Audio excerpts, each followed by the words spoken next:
The Tanner Bybee jersey giveaway, the feature for the fans filing through the gates here tonight. It's a good looking jersey, the City Connect 2-8er. Nothing wrong with that one. Beautiful. Tanner Bybee will have a front row seat to watch Slade Ciccone go to work against the Seattle Mariners tonight. With more on the Guardians right-hander, we go downstairs and check in with Andre Knott. Thank you very much, Matt. Chris, it's going to be a fun night tonight as Slade Ciccone is on the mound. And really, we're still in the first half of the season, but we're about at the halfway point. But it's been two different seasons for Slade Ciccone. Early in the year, didn't have his normal velocity, and the curveball that he relied on so heavily last year wasn't working right. So he went back in the lab, started throwing more fastballs, and suddenly we've seen a completely different pitcher, and here's Carl Willis on that. We've seen some of the power get back in the arsenal, but we've seen a really big improvement in the slider, the cutter, and also him bringing the curveball back into play that he used so much last year, which gives him a little more of that push-pull offering. As I've mentioned before, we're working on a changeup, uses it sparingly. It has a place. We just want to make sure we get a little more polished off before we see more of those.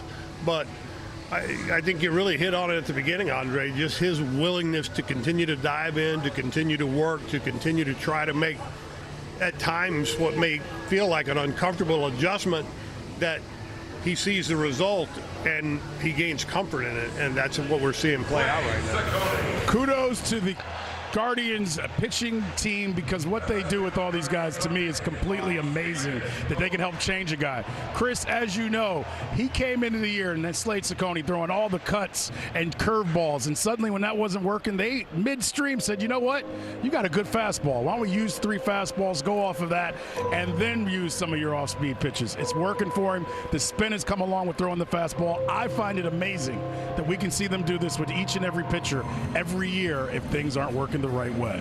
Well, that's why he's called the Wizard, because he sees things before they happen. Slade made that slight adjustment, working on that fastball tunnel, that fastball lane. The next thing you know, both breaking balls are playing like they were last year, and that is a beautiful thing because he was one of the most dominant pitchers in this rotation at parts of last season. He'll be on the mound as the Guardians take on the Seattle Mariners. We're back with the first pitch coming up next.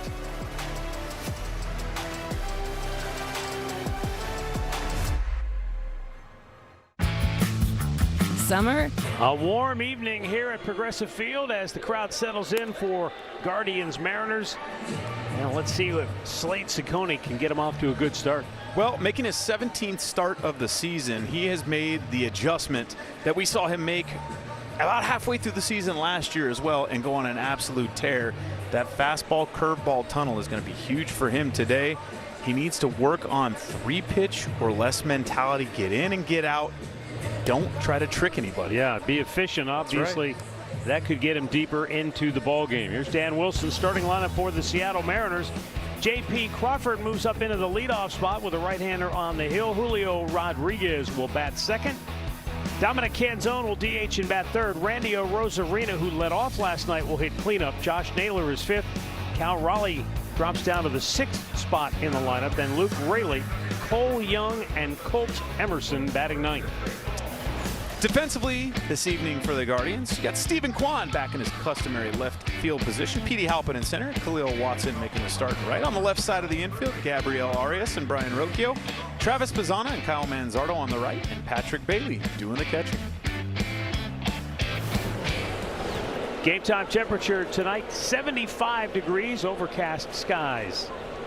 As Slade Ciccone delivers the first pitch of the night.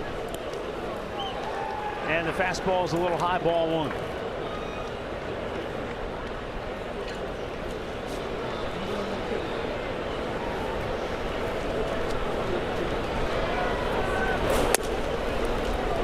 In off the plate with the cutter. 2 balls, no strikes. J.P. Crawford, 5 hits in his last 18 at-bats. Missed a little time when he was hit by a pitch recently. Had a shoulder issue that delayed the start of the season by about a week. But outside of that, he's been a pretty consistent, steady performer, a guy that they know they can pencil his lineup into the pencil his name into the lineup on the regular. He is now 10th all time in Seattle Mariners history. He's playing in his 914th career game. And Patrick Bailey's PitchCom device has malfunctioned. Last night it was before the first pitch. Tonight it's after 3 pitches. We're making progress. I like it. Get back to J.P. Crawford. Just to show you what kind of a selfless teammate he is. He's playing third base now. You know, he was on the injured list. Cole Emerson comes in, takes over the shortstop position. They approach him about playing third base. He says, "I'll do whatever you need me to do." To me, that's what it's like to be a good teammate. 2-1 pitch. And a weak ground ball hit to first. And Kyle Manzardo takes it himself. StatCast 3D, powered by Google Cloud. Slade Ciccone, as you heard from Carl Willis, Andre Knott's first hit coming out of the first break there. You know, basically he's incorporating more of the two-seam fastball into the mix. And he's tightened up the breaking ball. Instead of the sweeper, it's more of that slider, a little tighter break to it. A little different action for sure, but I think that two-seam fastball really enables him to stay behind and inside the ball, which has then helped him. There's one right there. That kind of arm lane with that fastball is going to be really difficult to hit. And you got that breaking ball staying in that same plane and making a left-hand turn towards the plate. Julio Rodriguez takes the ball down low. Boy, this guy, in his career, a .258 hitter prior to the All-Star break. After the All-Star break, a lifetime batting average of .297. Just reached the halfway point of the season, so the Mariners are expecting second half Julio to perhaps pick up the pace, and maybe that will inject some life into what has been an otherwise lethargic Mariners offense. You know, Matt, you compared him when we were talking upstairs today. You compared him a little bit to Carlos Santana, where you almost relied on it, but sometimes I can get you in trouble, can't you? Because every year is not the same. Yeah. But he has done it, and you brought it up last night, Chris. I think they feel on their side, and talking to them, if and when he gets going like he usually does in the second half, they feel like that's when they can take over the AL West and get ready for the playoffs. I mean, the AL West is there for the taking, exactly. And I'm going to be surprised if they don't have shirts made that say second half Julio on them.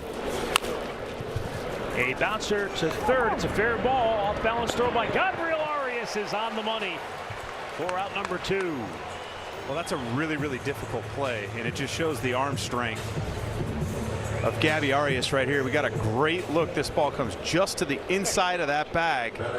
Look how fast Arias makes the transfer, and then a good quality throw to first base. Good arm strength right there. Sometimes you're better off when you just let your natural instincts take over. We saw on the last road trip he had a rather routine ground ball, and he short hopped first baseman Rhys Hoskins, and Rhys was basically motioning to him, let it go, let it rip. Yeah. Throw that ball. He might have the best arm of any pitcher or fielder on this team. No doubt. Dominic Canzone looks at a pitch very close, called a ball 1-1. To the point, Chris, I've seen him during infield practice before games.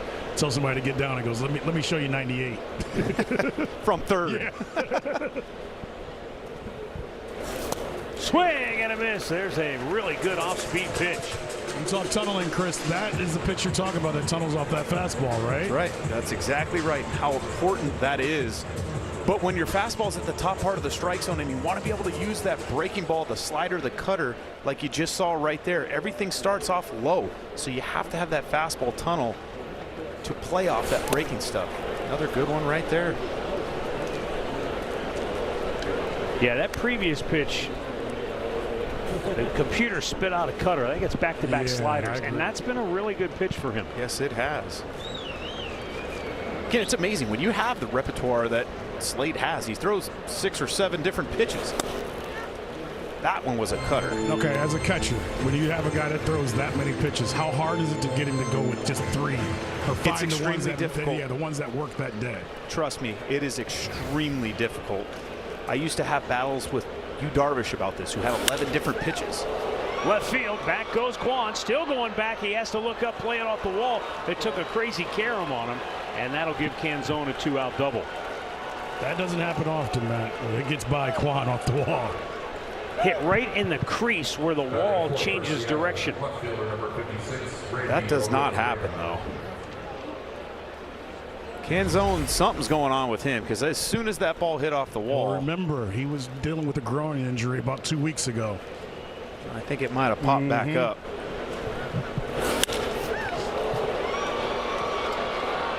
Yeah. He's limber, trust me. I've had, yeah. He's feeling that one. And it's in an area, you can see the wrap there on his leg. Yeah. I won't get into what potentially hurts there. I did stay at a Holiday Inn last night, but nothing but the best for you, my friend. Amen. Amen. 0-2 the count on Randy Arozarena, who checks in 10th in the American League in batting average. It's called living on a budget. That's what it's called. Tell you what, 285 is here. In the air, right field near the line. Khalil Watson is there and makes the catch. No runs, a hit, one left. The Guardians are coming to bat. 5.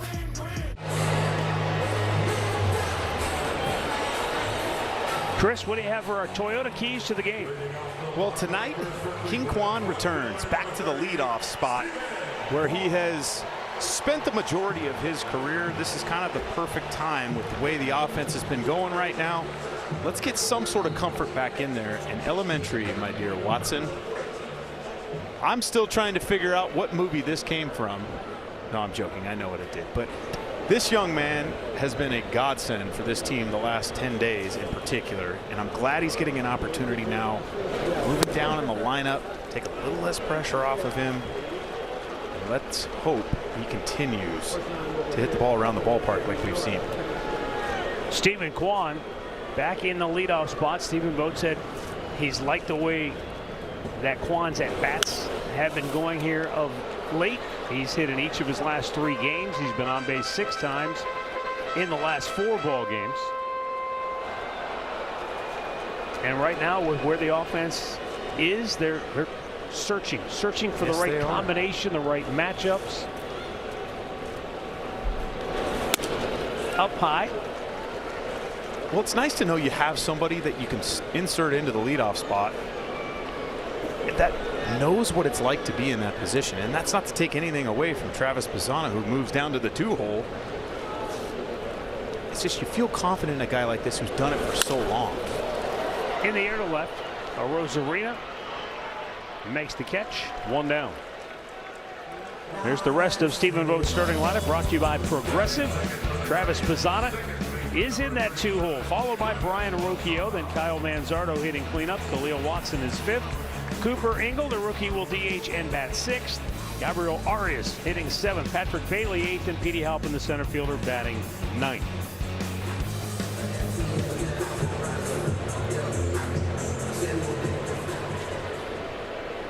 Logan Gilbert. He has been susceptible to the long ball. He's given up 14 home runs. But still one of the best arms in the game. 100 strikeouts in 93 innings of work. Well, if you're going to get him, you got to get him early in the count, and you got to hunt the heart of the plate. He's so good at manipulating the bottom of the strike zone with the split finger and the breaking ball, and the top part of the strike zone with the 4-seam fastball. That fastball checked in at 99, making the 17th start of the season. Only 22 walks, so that tells you he can command it pretty well. He certainly does that. He's not going to walk you. He's going to attack. Like I said, you got to hunt the heart of the plate with this guy. Got to do that, but from over here, his extension looks crazy. Well, he's at the end of the dirt when he releases the ball. It is #1 in baseball, just in case you're wondering. Well, I can see it.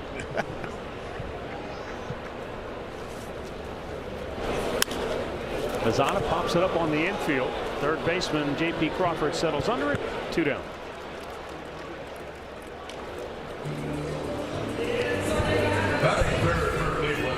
Well, you can check this out. Look at how far down the rubber Yes. he releases that baseball.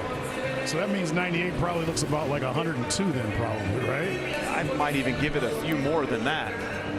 And he's 6'7" in his own right, so the fact that he's that tall and can get that close to home plate before he releases a baseball, the ball explodes out of his hand, but the equalizer for him is that split. Brian Rocchio looks at a fastball for strike one.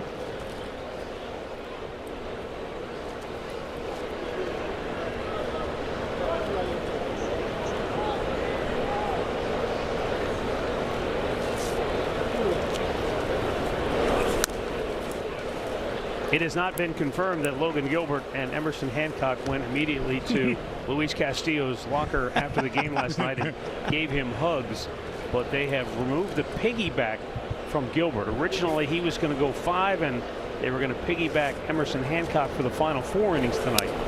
Now they've changed that strategy. Gilbert starting, he's got the long runway tonight, and Hancock will start the series finale tomorrow. When you have a starter that can get into the 6th or 7th inning consistently, it certainly makes it easy. Into the mitt of Josh Naylor. Rocchio hit it right on the nose, but nothing to show for it, and we are scoreless after 1. Right, there's only one original. Guardians TV presented by Progressive. Temperature starting to warm up. 75 degrees tonight. We might hit 90 next week. Summer's here? Is it official? I think it's here. A little late, but it's here. Josh Naylor leading off the 2nd inning for Seattle. 0 for 4 last night.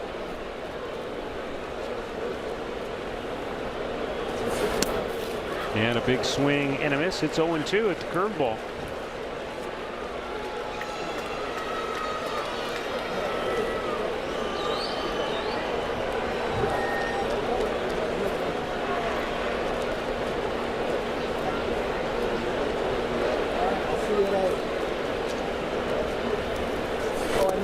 And he chased the ball that there's no way he could have hit that on any planet in any galaxy.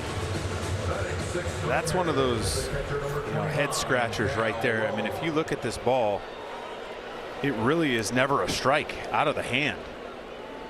That's how you tell. Number 1, pitcher's got nasty stuff. Number 2, the hitter, I don't think he's seeing it too well tonight. Here is Cal Raleigh. Kind of been in the same boat as Josh Naylor. Bounces the first ball to Kyle Manzardo. 2 down. Hyundai in the driver's seat. Chris, Seattle's gone 12 consecutive games scoring 3 runs or less. Remarkably, they've won 5 of those 12 ball games, 5 and 7. Cleveland had an 8-game stretch in May, and they went 5 and 3 in those 8 consecutive games scoring 3 runs or less.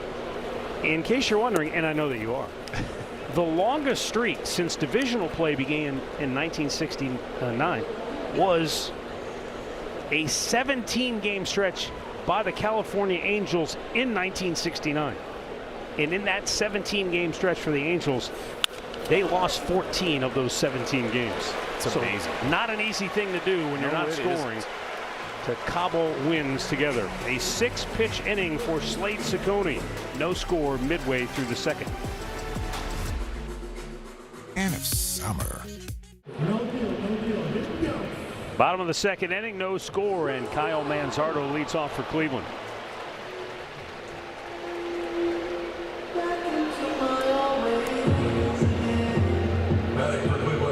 Manzardo 1 for 4, scored Cleveland's only run last night.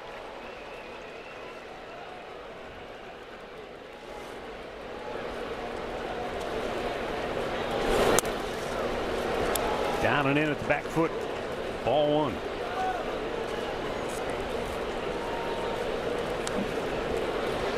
I'm curious, Chris, both from your experience as a catcher and what you watched last night. After the game, Luis Castillo said he threw more sliders than in any game he's ever pitched before. The final numbers look like this. He threw 91 pitches, and Castillo, out of those 91, 33 of them were sliders. his catcher, Cal Raleigh, said he did a good job locating it early on, and I could tell early, all right, he's got a feel for it. Let's ride it. So as a catcher coming into this game, knowing Gilbert has a good and effective slider, based on what you saw last night, do you ride that slider, or is every pitcher different and you can't take one game into the next? That's a great thing you bring up, because every pitcher is different. Yes, they may have a slider. I mean, both guys have a slider, but you know, Castillo's slider has a different shape to it than Logan Gilbert's slider, and the way they utilize their fastballs is a little bit different as well. So although, as Manzardo swings and misses, although they have the same type of repertoire, the way the ball comes out of their hand is not necessarily the same. And yes, you may know that going into it and have that in your back pocket, but again, the bread and butter for Logan Gilbert is that split. That to me is the equalizer that allows that breaking ball to be so good.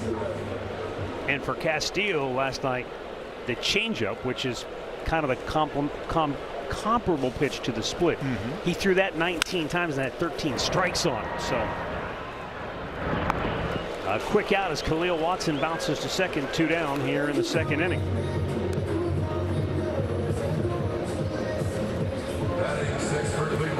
Up comes Cooper Ingle, who made his major league debut last night. He went 0 for 2 with a walk. That first time up, he had a 3-0 count, and he barreled it up on 3-0, but he hit it right at the second baseman.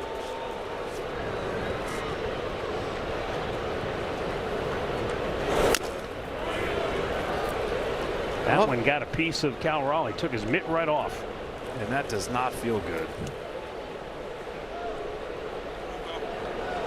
Usually it's a thumb, and even though you're thankful you have a mask on because you want to cry in situations like that, get a good look at it here. Ooh, looks like the heel of the glove. Maybe ran up. It might have got his wrist, actually. Yeah, I was just going to say on that. Yeah. Hamate area, wrist.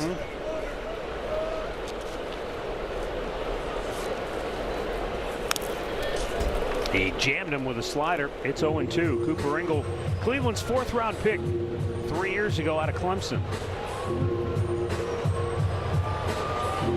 Well, to have the kind of confidence at the plate that Cooper showed yesterday, swinging 3-0 your first at bat in the big leagues, I think this kid's destined for greatness. Gilbert threw that split change off the outside corner.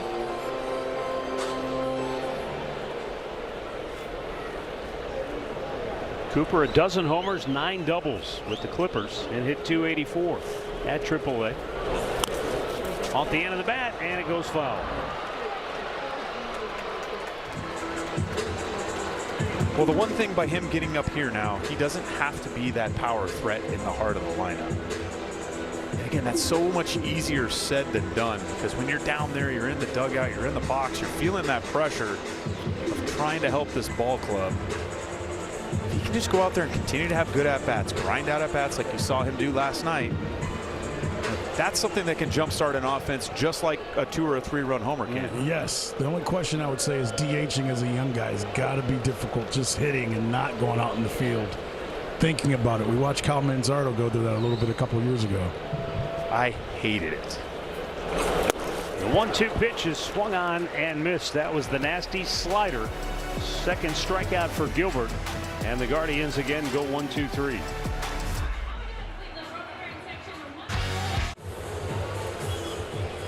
No score, 3rd inning. Cole Young, second baseman for the Mariners, will lead it off.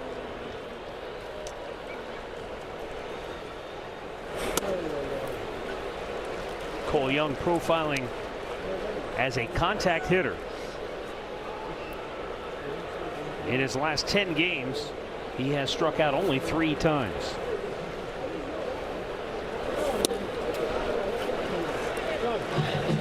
He's going to challenge that.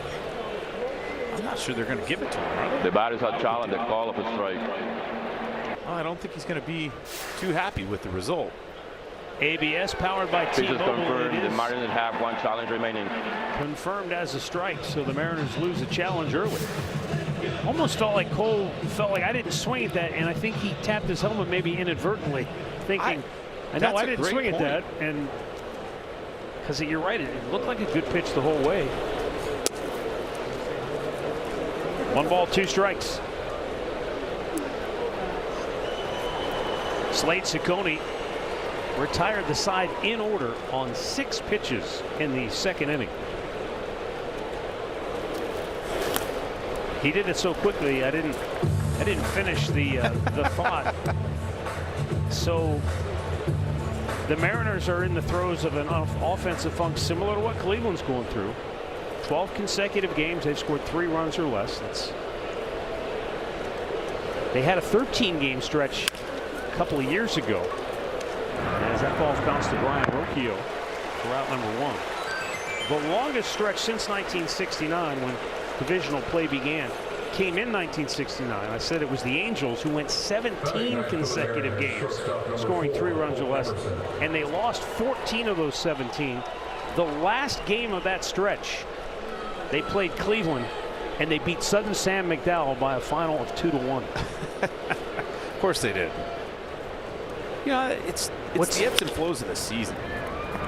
Ground ball to second. What's interesting about that, as Colt Emerson is retired for out number 2, is, Chris, when the streak got to 16 games, they said, all right, that's enough. They fired their manager. So the manager gets fired. They go out the next game, still score less than 3, but they win 2-1. And of course, it's against Cleveland. We're doomed. But like I was saying, you know, the ebbs and flows of the season is so long. And you sit there and we get to September in a few months here and we look back at this and hopefully look at this as a little blip in the radar. And I know that's easy to say coming off the September that this group had last year, but the hardest part of a major league season, you know, as a fan and even in our position, is not getting caught up in these little streaks like this. Now, if it starts to last a month or maybe 17 games like you just mentioned, it's hard not to notice something like that. But yeah, it's no longer a blip, it's a blob. Yeah, it's a blob, yeah. Up high, 2-1 to J.P. Crawford.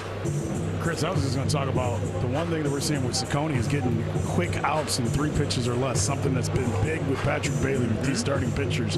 And it plays into that fastball that he's throwing because he's getting some ground balls early in counts. It's that sinker. That ball moves just enough late that it gets off the barrel, gets underneath the barrel. We've seen a lot of ground ball outs early. One hopper to Rocchio. He stays with it and throws him out.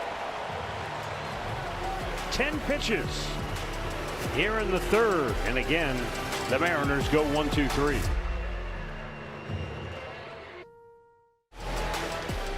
Cleveland Guardians baseball is brought to you by Levin Furniture and Mattress, Lazy Boy recliner starting at $395 at Levin, and by your local Kia dealers. Visit kia.com to discover movement that inspires.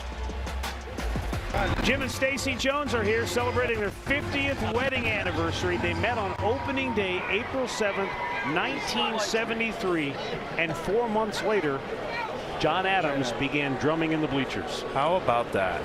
That is amazing. Congratulations.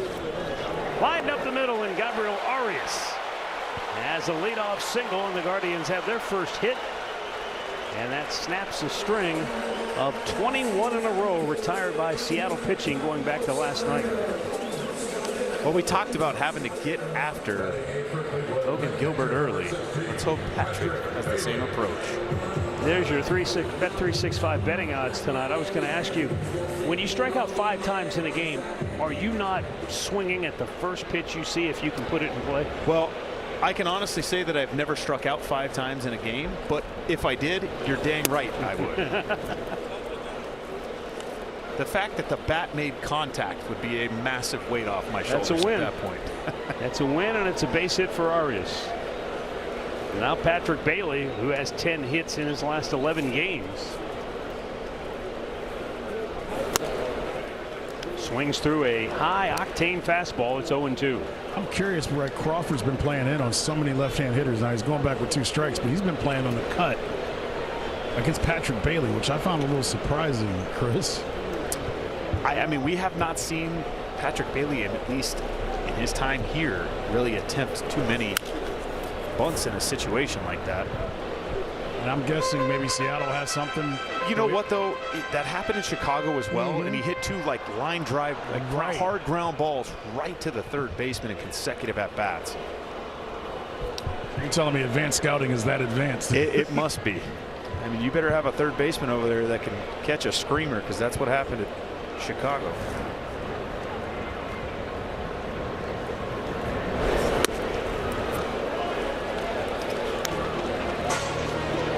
And I know you talked to him about this too, Dre, like just getting out of San Francisco and knowing now that you can drive the ball to right center. Yes. Field, Oh my goodness, what a mental weight. He admitted it. He said, "Oh yeah, my man, gosh, it's crazy." Runner goes. Pitch is called a strike. And Arias overslid the bag, but he reached back and grabbed it before Emerson could tag him out. So a steal for Gabby, his first. It must mean that leg is feeling better. The batter I'll challenge say so too. He got a great jump.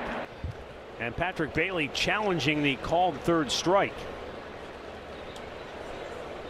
And Bailey's a winner, so it will not be a strikeout. He's still alive.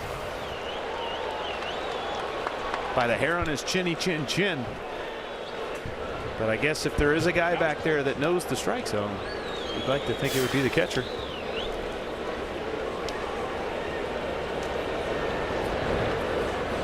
So Arias in scoring position. And a 2-2 count now for Bailey.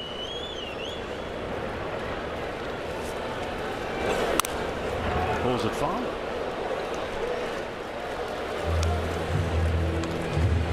You know, the other thing you can't forget, Stephen Vogt, his bench coach, Tony Arnerich, they were in Seattle. So these Seattle guys probably think maybe they know these guys well enough to maybe. I would say so. That's a great point. Maybe that's looking too much into it, but. No, but I think there's something to that. They know Absolutely. They know how they. And the fact that they were both bullpen coaches. You're out there, even as the bullpen coach, you're out there for every single starter's bullpen. You know movement, you know what they like to do in certain situations, and more importantly, like Sandy, you know the pickoff moves. Speaking of, kind of an awkward looking pickoff move. Yeah, that was more of a I don't really care, but just to let you know I'm thinking about you. Chris, we've watched Gilbert strike out Manzardo with the fastball away, but we've seen the changeup away to a couple hitters too with 2 strikes. 3-2 fouled away by Bailey. I guess what I'm getting at is he's trying to set them up to look outside so he can pull that slider in like he did with Engel. And get the guys to swing over the top of it. That to me is the key. Now in this particular situation, you're kind of playing with fire there, because if you do give Gabby Arias that extra 90 feet, we're not in Little League anymore, Matt. I'm not at a Little League baseball game. I'm at a Major League Baseball game. Fouled back. You have a lot of experience out with your kids. He's stuck on Game Changer. I did. Thankfully, I just turned it off. The game's over. It did not go great, and I'm glad I'm not there for it. But in this situation, you've got to pick and choose your times. You know, if you can execute a pitch down and in, and a guy swings over the top of it, it's strike 3. And they tried to go up top. I would expect to see them try to go back down below here with something. 3-2 pitch, fouled back. Again, great job by Patrick Bailey right there. That bat is firing up the dugout. They're loving it.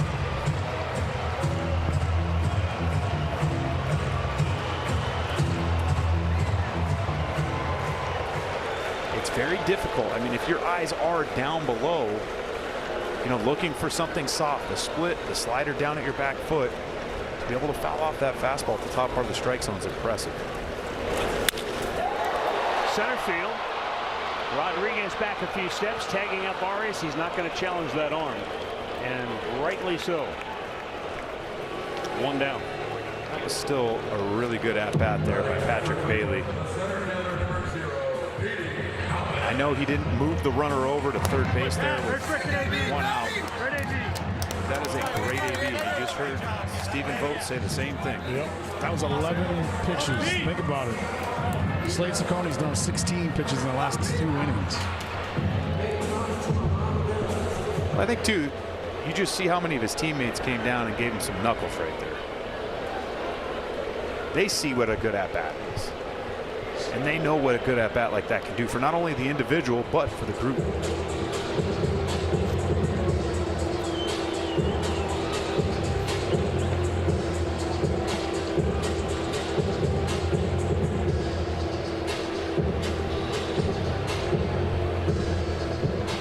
While they talk it over on the mound, we'll get a word here from Cleveland Clinic. When you make complexities your specialties, you redefine what's possible. For every care in the world, Cleveland Clinic.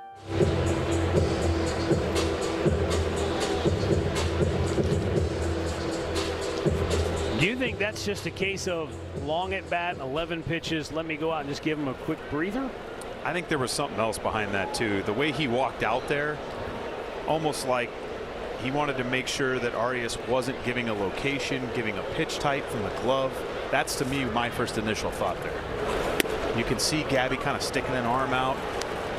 I'm not saying anything's going on. I'm just saying, you know, that to me is what that looked like, that Cal noticed something going on and wanted to make sure that they were tight.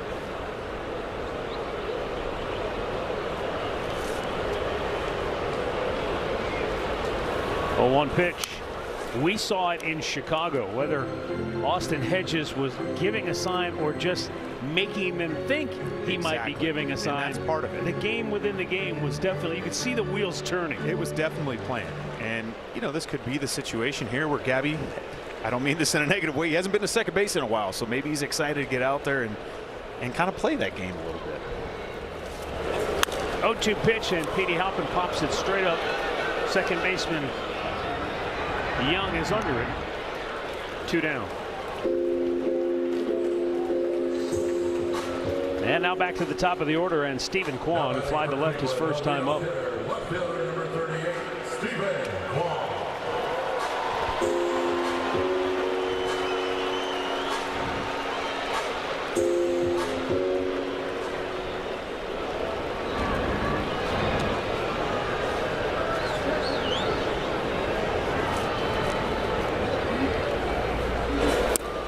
Backed him up. Kwan has 13 hits on the year with runners in scoring position.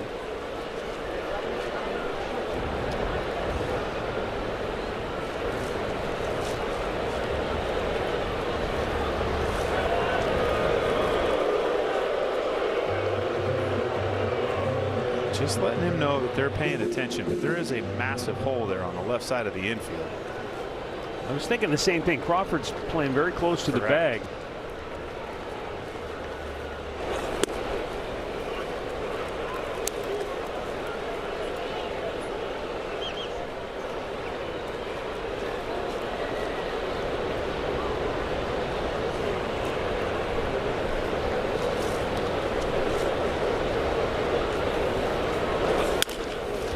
Bouncer to second, and right to Young.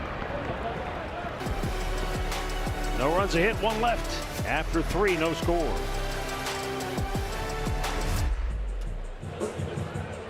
KeyBank. It's another Guardians Kids Fun Day tomorrow, and all kids can run the bases after the Guards face the Mariners. 1:40 p.m. Thanks to the Cleveland Clinic Children's. Get your tickets now at CLEGuardians.com.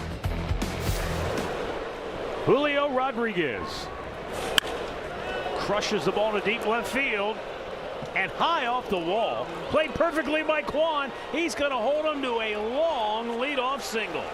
There's your Gold Glove left fielder. Also why it's so important to continue to keep him out there. I mean, now that you got Petey Halpin in center field, you know you're good at covering that. This is a first pitch curveball. They kind of stayed up just a bit, but look at Kwani play this ball off the wall, how quick that release is, and look at the accuracy. Julio knew it from the beginning. He might have had an inkling. Maybe that ball's going to get out. He may have gotten caught a stride or two admiring it, but I don't think it would have mattered, Chris. He could have run like his hair was on fire out of the box, and he wouldn't have made it. And that's the underrated part of Kwani's game out there. Yes, we know. Posada had a little trouble getting it out of the glove, but he gets the out. Rodriguez into scoring position, 1 away. And knowing your runner in that situation, Dom Canzone, who's feeling it a little bit there. Did a great job arranging to his left. You can see he looks to see where Julio's at. Probably because he knows Canzone can't get down the line. Exactly. Right now, right? Exactly. But staying with that baseball was huge. Randy Arozarena takes a pitch up high. Big at bat right here early in the game. Arozarena, easily Seattle's best hitter for average this year, and with runners in scoring position, hitting .314. I was going to say he's one of those players that lives for the moment. You said when his last at bat, he's top 10 in batting average at .284, which I shouldn't be surprised, but it's surprising to hear that's how high that is. I played in the wrong era. Yeah, we talked about this when we were down in Houston. Yordan Alvarez at that point was, leading the league in hits, and he was not on pace to get to 200 hits unless he goes really off in the second half. Popped him up. Really good pitch by Ciccone in a key spot. Keeps that runner at second base, 2 down. Excellent job by Slade Ciccone. Trusting that two-seam fastball. He's used it a ton. Look at the movement on this pitch. Starts out over the plate, and as that thing just continues to run in off the barrel. Randy just a hair late on that pitch. All right, catcher, what did you learn from the last time Josh Naylor was up? Because he swung at 2 curveballs the last 2 pitches that weren't even close. Yeah, so what I learned is he's not seeing that pitch right now that well. But that doesn't mean you can just continue to go to it. Got to keep with your game plan, especially early in the count.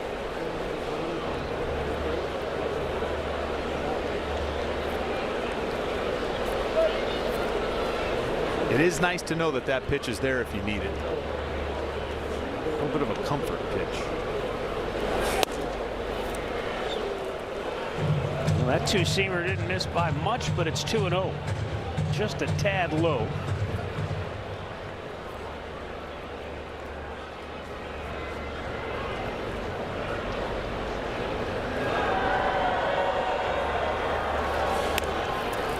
Naylor, a slow roller to third. Arias guns him down, and the side is retired. So Ciccone able to work around the leadoff hit by Rodriguez. Still no score. The Ballpark Pass presented by Planet Fitness is on sale now for July. Get a standing room ticket for every home game in July for just $59. That includes games against the Pirates and White Sox and the 4th of July fireworks. Limit number of passes available. Get yours today at cleguardians.com/ballpark.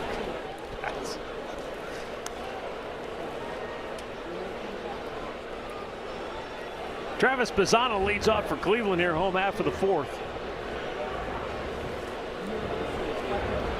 I'm going to try to take it easy from talking now after that one. I followed you. Yikes. I followed you. I was right with you. Limiter number. Liberty Bibberty.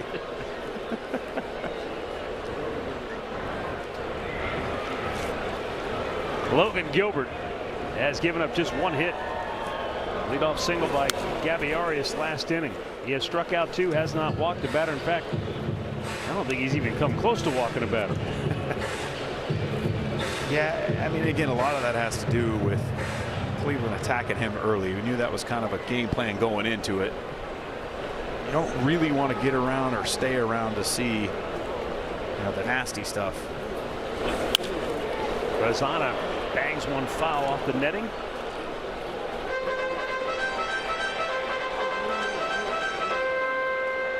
There are those who would be quick to dismiss the modern day players not as good as the guys in olden times, right? That's why offensive numbers may be down. That's why you're seeing pitching dominate to some extent. There's a ball ripped right back through the box by Bazzana. You're 8 years removed from the last time you played in a big league game, so you're still close enough to where I would certainly trust and value your opinion on this. Is it not harder to hit now than maybe at any point in baseball? Absolutely. The variety of arms. 100%. Stacked bullpens behind starters. And yes, I mean, I don't think there's ever been a harder time to hit in baseball than there is right now. If you're looking, we've talked about Slade Ciccone getting into the lab and being able to tweak pitches from start to start. That's so difficult when you're looking for a certain shape as a hitter. And the next thing you know, the next time you face a guy, it's a completely different shape, or he doesn't have that pitch anymore and he's identified a new one. Velocity's up. These guys are incredible athletes. But most importantly, until, to me, we change the system that values batting average, I don't think you're going to see guys change. They get paid to hit homers. Rocchio launches one, but it's fouled on the right side. And perhaps it's not just the individual, but teams have identified, look, it's hard to string together 3-4 hits in an inning to get a rally going. Not saying it doesn't happen. Sure. But it's harder. So let's maybe sell out and go for the home run ball to try to get a run with one swing of the bat. And you look at most of the teams that have won World Series the last couple of years. Yes, it's been the Dodgers, but what do? They can beat you with a 3-run homer. You know, most teams in the playoffs that go a certain distance have the ability to hit that 2 or 3-run homer off elite pitching. That may be the only runs they get the game, but like you just mentioned, stringing together 3 or 4 hits is really good against specialized bullpens. Rocchio with a liner towards center, and it certainly doesn't help the hitters when you've got defenders like Julio Rodriguez in center field and go gap to gap with the best of them. You know, believe it or not, that's also another part of this. With the way scouting has advanced, you know, all of these cards, we know exactly where to play guys, you know, and that's a big part of it. You're going to pitch to the way you play these guys in the field defensively. It makes it that much harder. But going back to one of your former organizations that you worked with, the Dodgers, there's a reason why they value a stat called OPS. It's not because they want to sound smarter than everybody else or use fancy terms. If you get on base and you slug, those two things combined can lead to rallies and runs. You get a walk and a bomb, and there's 2 runs on the board like that. And the Dodgers do that better than anybody in Major League Baseball. It's funny because you guys are going through this, and I was going to say, well, it seems like technology's all going towards the pitcher and defense. But when Matt says that, it makes more sense, and it sounds like what the Baltimore Orioles used to do to get 3 runs. You know, like the game hasn't changed, but it hasn't changed, I guess is what I'm saying. Well, you know, the technology side of it, like Chris was talking about, I mean, pitchers now can throw a bullpen, and while they're throwing the bullpen, look at a computer screen right there and see the shape of a breaking ball. They can tweak the grip, check the spin rate. I mean, there's so much technology that isn't just mumbo jumbo, but actually they use as tools, and maybe that has helped pitchers advance a little farther. It certainly has. It certainly has, because you get that real-time feedback of, okay, I know what that felt like coming out of my hand, but maybe if I move the baseball in my finger, you know, a 1/4 inch and grab a different side of the seam, what does that do? Ooh, that's the shape, that's the feel I like. Now I go with that. Manzardo rips it into right field. Bazana on his way to third. Up throwing is Rayleigh. It's cut off. Guardians at the corners with 1 out as Kyle Manzardo found a hole between first and second. And now the Guardians have the makings of a rally with 2 on and 1 out of the 4th. Changeup. Well, I don't really love this pitch right here. After Kyle Manzardo just swung through 2 fastballs, they were trying to change an eye level, and I'm not sure it really needed to be done.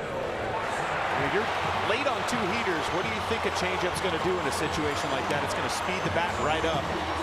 And again, it's not like that was a terrible pitch, but the pitch selection in that particular case is part of what allowed Kyle Manzardo to get a knock right there. Give him credit as well. Well, here's Khalil Watson trying to give Cleveland a lead. Khalil strokes at the right field. Down it goes into the corner. Scoring is Bazana. Manzardo to third. Khalil Watson does it again. An RBI double, 1-0 Guardians. And he has driven in 8 runs in his last 5 games. Hey, give some shout out and give some love to Rhys Hoskins. He's sitting down here and he was talking to Khalil.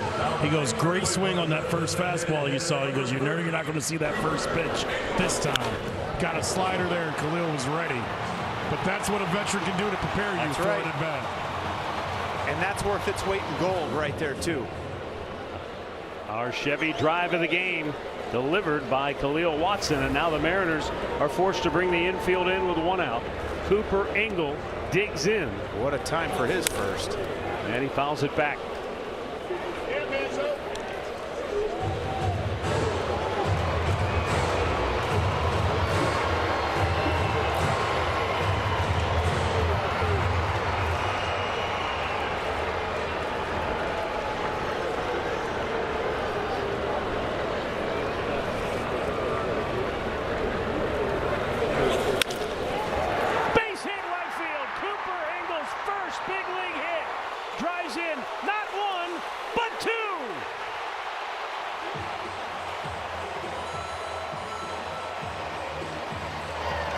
Told you it was a good time. Congratulations, young man. That's one you'll never forget. Couldn't have come at a better time for the Guardians. That's offensively broken out here in the 4th inning. We know Dad wants the ball. Yep. So does Mom and Grandpa, for that matter. What's not going to get a lot of credit in this, though, is Khalil Watson and his base running right there. As you can see, his parents and family, they're here for it. His dad is awesome, man. That is really, really cool. Last night, Cleveland had 4 hits in the game. They have 4 hits in the 4th inning tonight. And 3 hits in the last 4 pitches they've seen. 3 consecutive. Manzardo, Watson, and now Cooper Engel's first big league hit drives in 2. They lead it 3-0. And Gabby Arias, who singled to center on the first pitch he saw last inning, steps to the plate.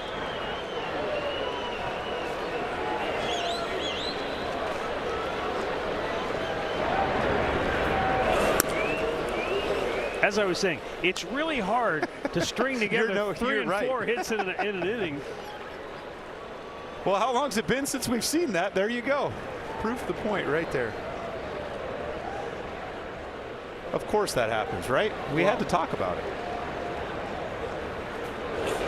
I think what's impressive, though, is it shows you that these hitters, especially these young hitters, they're not panicking.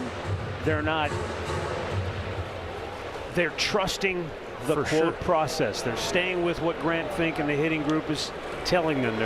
They're living off that information, staying with their plan. The hardest thing to do is stay with the plan when the plan doesn't appear to be working. Trust me, no truer words have been said in that regard, because it's a results-based business. And especially as young players, you don't get those results. You feel that pressure. Swung on and missed. 3rd strikeout for Gilbert. 2 down here in the 4th inning.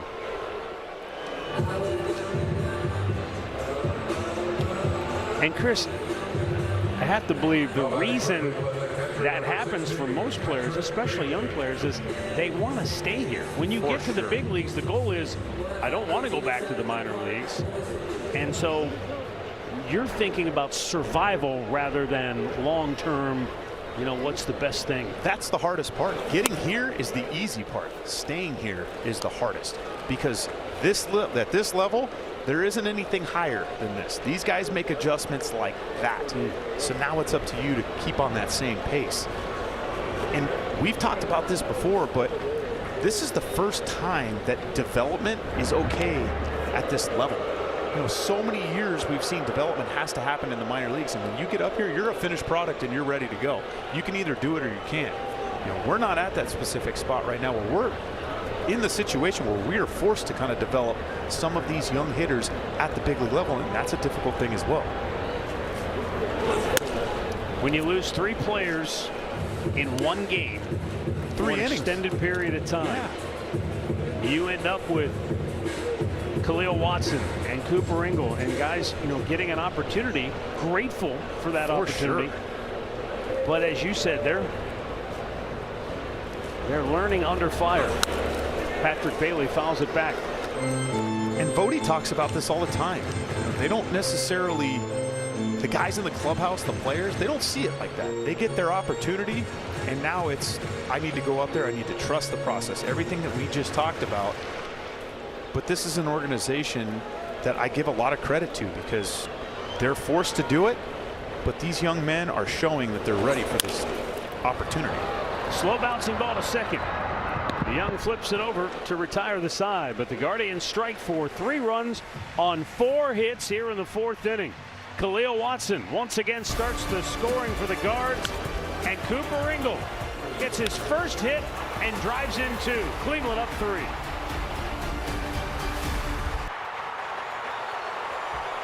Jack.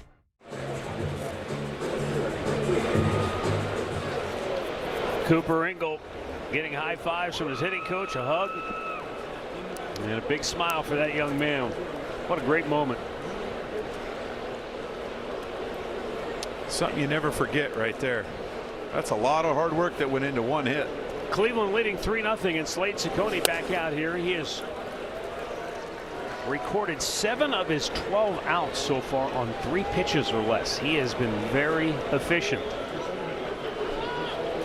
Cal Raleigh leading off. Quick pitched him, but it misses outside.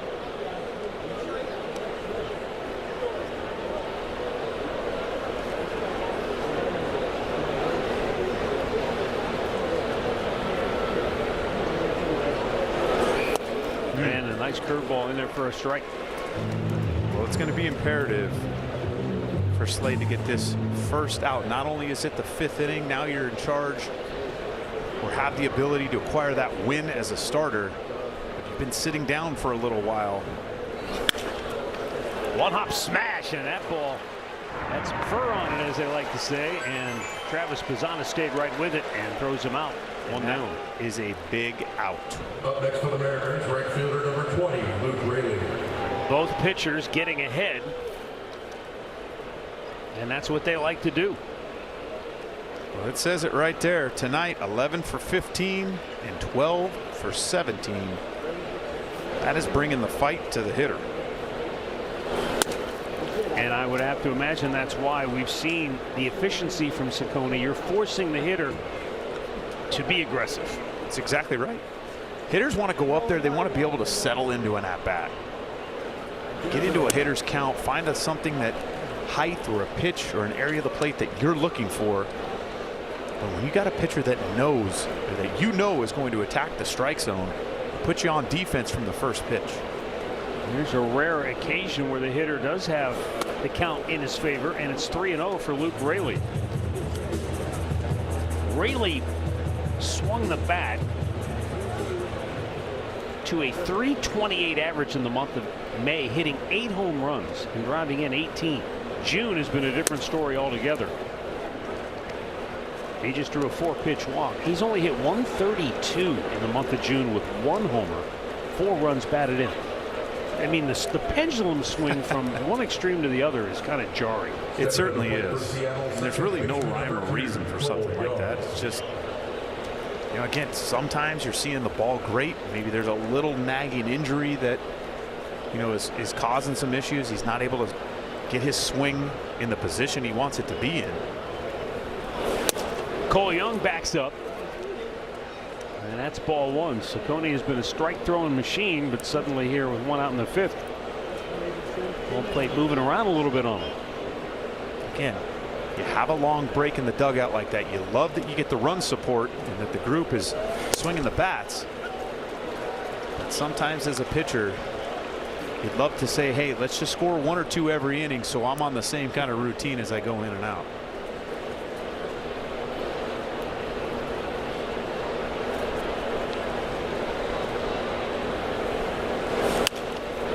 Popped up foul, hugging the netting, and he hit high off that netting. And a word now from Levin Furniture and Mattress. Sink into unbeatable comfort with Lazy Boy recliners, starting at just $395. For an incredible selection of Lazy Boy, shop Levin. I think the good news right now for Slade Ciccone is, despite the 1-out walk, 10 ground ball outs. So he's one pitch away from turning 2 here. Oh, Manzardo had to clank off the glove, and everybody's safe.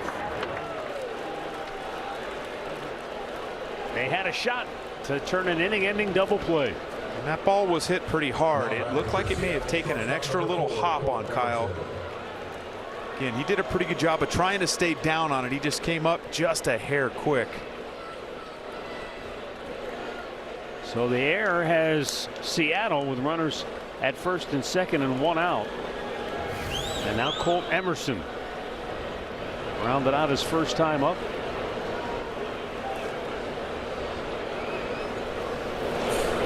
Emerson yesterday reminisced about coming to this ballpark with his grandfather, was a huge fan. Said he remembered looking up at the suites and seeing the sunlight glisten off the windows and thinking at that time as a kid how futuristic this ballpark looked. He's only 20, so that had to be. I like was going to say, yeah. Ago, right? Well, 10 years ago. That's true. I mean, that was a heck of a summer. No doubt. But what a dream come true for a kid that came here not that long ago and now playing on this field. It really is cool. I mean, I can speak to that. Oakland Coliseum was that place for me. I grew up an hour south of there. And trust me, as you guys well know, Oakland Coliseum wasn't anything to write home about. But God, it was heaven to me. Yanks foul. I love that place because it reminded me of the old Cleveland Brown Stadium, or Municipal Stadium, if I would say it the correct way. Because there's none of those left now. They're all high tech now, Chris. That's true. Futuristic. Bigger and better. There's no football fields on the baseball field. The 1-2. Oh! Almost took out one of his teammates. Like Brian Wu.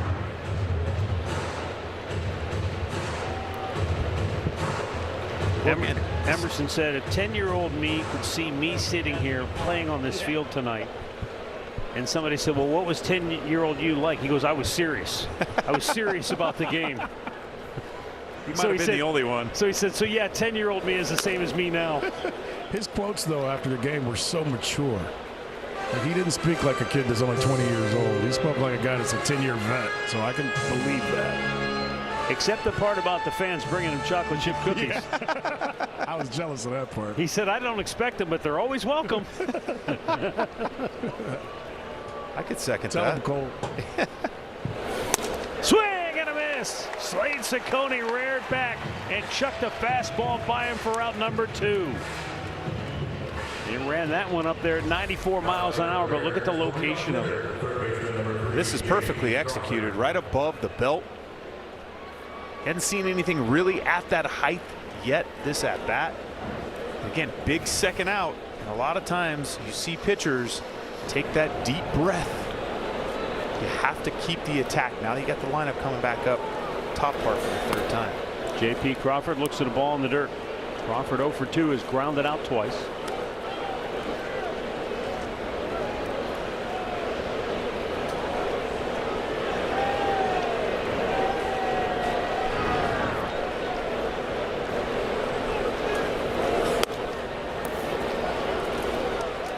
In off the dish, 2-0.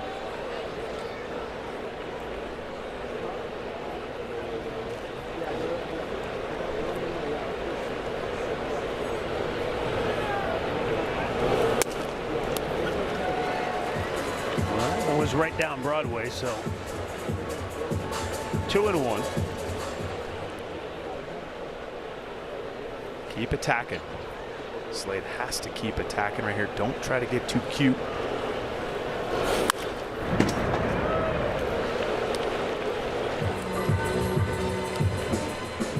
These guys keep doing that. Guys are going to stop sitting at the top rail. You know, it's just interesting to me. He took the fastball that was just a little bit in off the plate. But then that cutter with spin on it, he swings at that one in off the plate. That ball's also moving in towards him as well.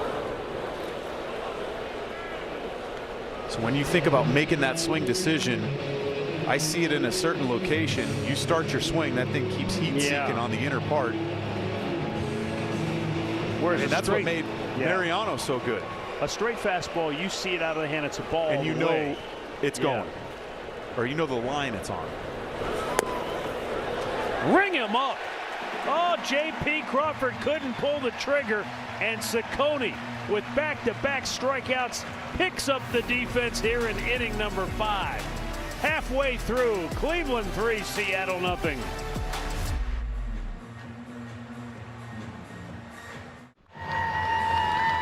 Guardians lead it 3-0. Bottom of the 5th inning, Petey helping to lead it off.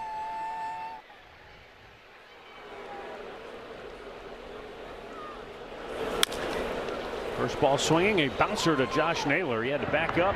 Quick play on the feed to first. Halpin was speeding down the line, but Gilbert beat him to the bag for out number 1. Injury report brought to you by the injury attorneys at Elk & Elk. Who will ever forget Chase DeLauder homering in his first game this year up in Seattle on opening day? He had quite a series, to say the least. 4 homers in that series, that 4-game series against Seattle. The good news is Chase took batting practice today outside. He's going through like the normal routines. He's starting to ramp up, and there is very real possibility we'll see him on this homestand. Well, that is a great sign. Because trust me, the Seattle Mariners are not mad that you see that man without a jersey on right now after what he did to them opening week.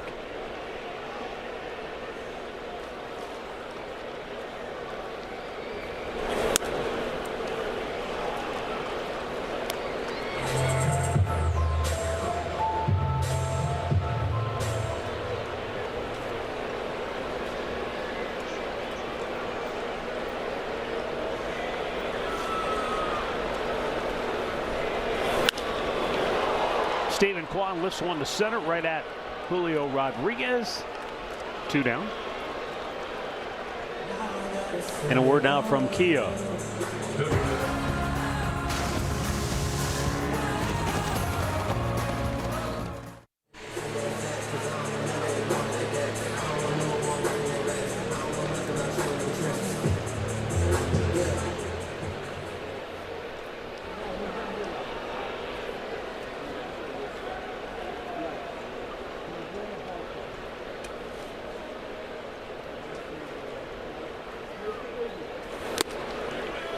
Travis Bazzana swings through it.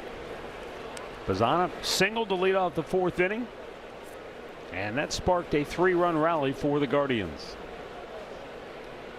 Snapped an 0 for 15 for Travis. And now he lines one into left field for a base hit. Great swing right there by Travis Bazzana. Again, got that split up in the zone. Look at him make the adjustment, though. Look at the way this ball's going. See him keep the hands back. Look where the eyes are, out over the plate. He was not trying to pull that baseball. Just allowed that thing to travel. Great job of staying through it. Excellent work there by the young man.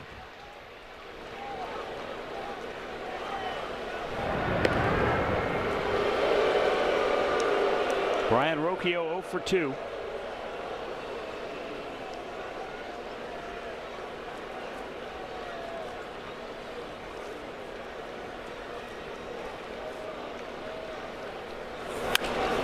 Rocchio singles up the left field line.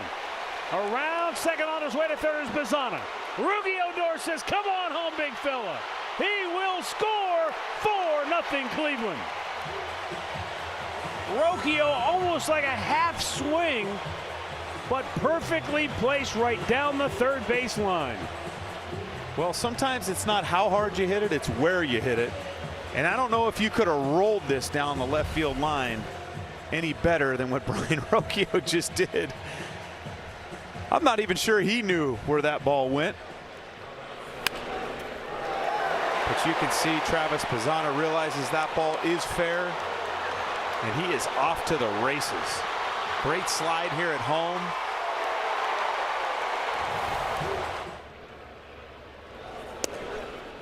Now, to be fair to Rocchio, he hit the ball hard the first 2 times. For Had sure. nothing to show for it. And For was beside sure. himself. So maybe the game does. No, it doesn't. It's not fair. No, it doesn't equal out. I don't want to hear that. Trust me. Because if it did, he deserves another hit. Right. Reminds me of the ball, I think it was Braden Montgomery in Chicago. Kind of check It's swing, the same double down the line like off that. gate. Yep. Same sort of swing, same sort of result.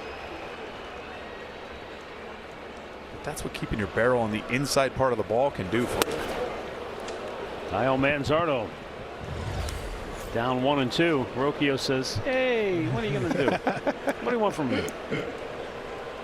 I'll take it. That's what he's saying.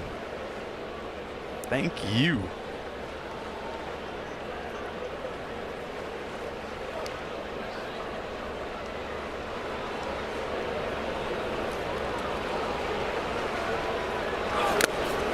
Manzardo strikes out to end the inning. A couple of hits here in the 5th for Cleveland, both with 2 outs. A single by Bazzana, a Rocchio slap double down the left field line, and Cleveland's lead is 4-0. Disney Plus. I think it kind of goes back to 22. I feel like it was kind of a similar thing. We would play the really tight games. We'd win them by 1 or 2 runs, and it'd usually be like a 3-1 game or 3-2 game or something like that. So it just makes the little things really important. We definitely rely on our starting pitching a lot, year in and year out. And this year's no different. They've been doing a great job. So I think it just empowers us even more. Like, we want to play good baseball, play good defense for them behind us, because they've always looked at our back. So trying to make sure we can get theirs as well.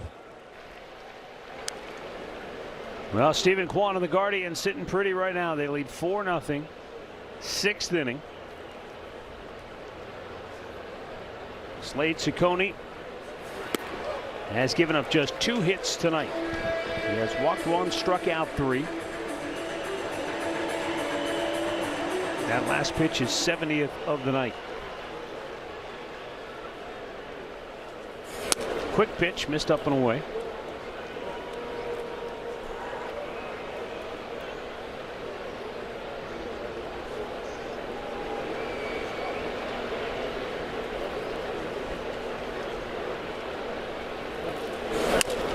Off the end of the bat, weakly hit to short, and Rocchio slings it over, 1 down. Well, talk about being effective and getting ahead of hitters. Look where all these pitches are located. Not one of them in the heart of the plate. Outstanding job by Slade all evening tonight. Pitching to the corners, pitching from ahead. You can see the big man's fired up. Momentary pause in the action. The ball got loose on the outfield grass. Oh, got to hold on to those souvenirs. Problem is, they were blaming the young guy. Of course. And they won't kick him out. Dominic Canzone. He doubled off the left field wall with 2 outs in the 1st inning. The only other hit allowed by Slade was a Julio Rodriguez single in the 4th that went off the wall. And a great play by Stephen Kwan held him to a single.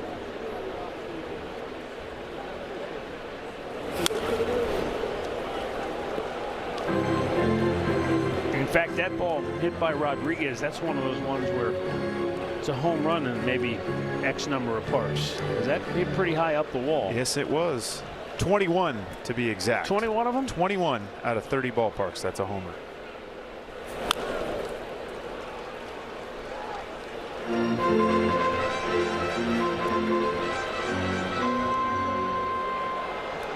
Stephen Kwan has made that play part of his arsenal now. No doubt. The way he plays the carom off the wall. Now, granted, he got a bad kick off that wall in the 1st inning, but it really, I don't think it hurt anything because Canzone's probably going to get a double there anyway. Now, had he gotten a perfect carom, he might have had a play or maybe held him to a long single, but his ball was a little more sharply hit than the long fly ball that Rodriguez hit.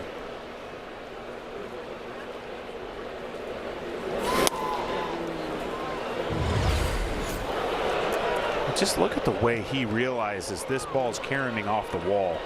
He's so good at playing angles, but maybe the most impressive part is he knew exactly where second base was. He didn't have to turn around and look, then make the throw. It was a spin and let that thing go.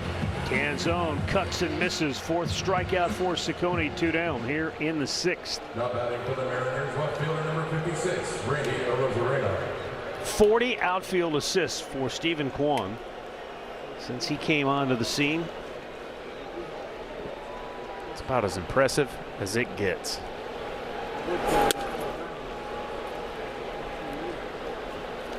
Those are those little things that maybe they don't get overlooked internally by the club, by his teammates, but certainly in the box score, you see Julio Rodriguez leads off the 4th inning with a single. You don't realize that's probably a double if anybody other than Stephen Kwan is playing left field. And, you know, that changes the complexion of the inning because now the pitcher's got a runner in scoring position. You're thinking about a million other things as opposed to, okay, he's at first, ground ball, I'm out of the inning. Out of the inning. You said it right there. That's the key. Again, that's why Stephen Kwan is a weapon in the outfield. And he, to be honest, he's done almost the exact same thing in center field when he's been asked to play there as well. And Stephen Vogt's been asked multiple times, why would you take a 4-time Gold Glove Award winner out of the position he's won those Gold Gloves in? And again, to Stephen Vogt's credit, to Stephen Kwan's credit. All about the team. Khalil Watson laying out, couldn't quite come up with it. And Arozarena caught kind of halfway, but there was nobody at first base, so he could go as far as he wanted to. Watson, let's hope he's okay.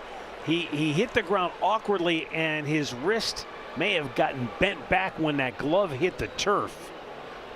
And, oh, boy. Yeah, that looks like exactly what happened. And you can see he immediately realized something was up. That ball was in his glove. And just the way he kind of fell over it. You hope it just maybe popped or something like that.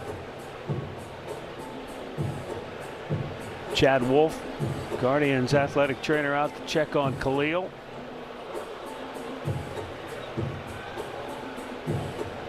Hard to get a read off Khalil too. He's playing it pretty close to the vest.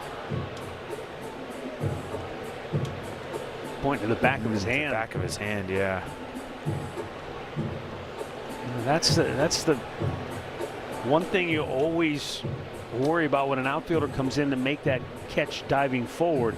If the end of that glove catches the turf, your hand folds over. Your hand can't do anything but go with the momentum. Well, this is going to be a good look here. Exactly what Matty was talking about. You see that glove kind of fold under and his wrist roll over. Now, granted, he had the wherewithal to get back up and at least put pressure on that to get the baseball. It certainly can't feel good. He's waited a long time to get this opportunity. It's going to take a lot more than that. That is a great point. You're going to have to drag him off this field. He's not ready. They give it up. Now you just got to hope that there's nothing lingering as the game goes on. Now batting for the Mariners, first baseman number 12. Stephen Vogt ran all the way out there. He might need a cup of water for jogging all the way back in. 2 out single for Arozarena keeps the inning make sure alive. He knows you said that. Yeah, please let him know. You may get some looks tomorrow morning. Josh Naylor 0 for 2 steps to the plate. Guardians bullpen active for the first time tonight. Slade just over 80 pitches, sends one to his former teammate. Stephen Kwan puts it away. And we move to the bottom of the 6th with Cleveland still on top 4-0.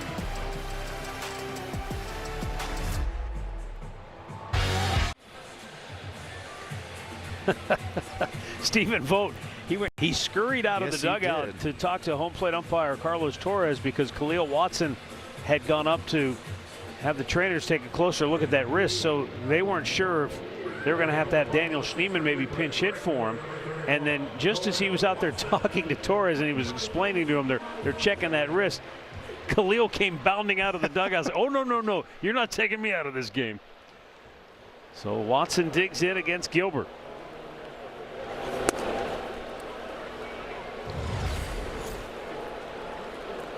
Well, he's talking about the clock. He wants to make sure right now.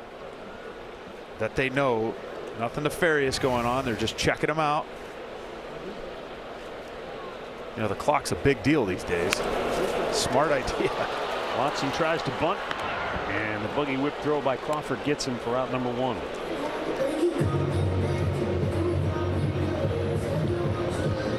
It almost makes you think that's not what you want to see that young man do. Yeah, it is a tough play. And for a guy that never played third base, he made it look like that's what he's done his whole career.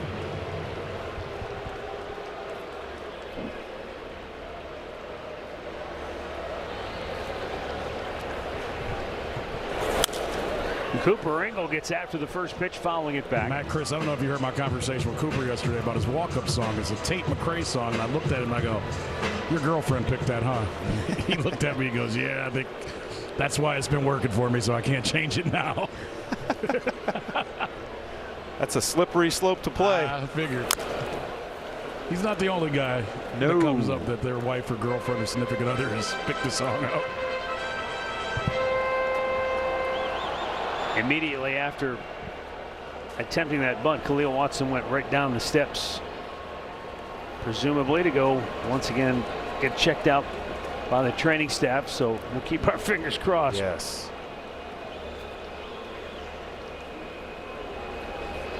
Oh, 2 pitch to Cooper Engel. And he got a piece of that to stay alive. Go back to the walk-up song. There's so much thought that goes into that. You know, my wife used to attempt to pick songs for me, and I just, you need something to get you going. You know, she wanted me to pick something for the fans. Get the fans going. I'm like, honey, I hit 4 times a week. I want something that gets me going. They don't know who it is anyway. Missed outside. I learn a lot about players from the music that they come up to, how they really feel. Some guys have only been here a month and they already get to play 4 or 5 songs. Yep. And that is a thing. The 1-2. And he struck him out with a really good split change.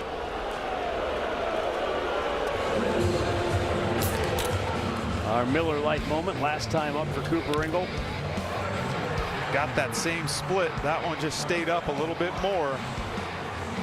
And not bad for your first career major league hit and first couple Look at Pops. of RBIs to go along with it. He's umpiring and cheering. He didn't care what state you were from right there. You guys are unbelievable. Gabriel Arias, a swing and a miss. Struck out his last time up.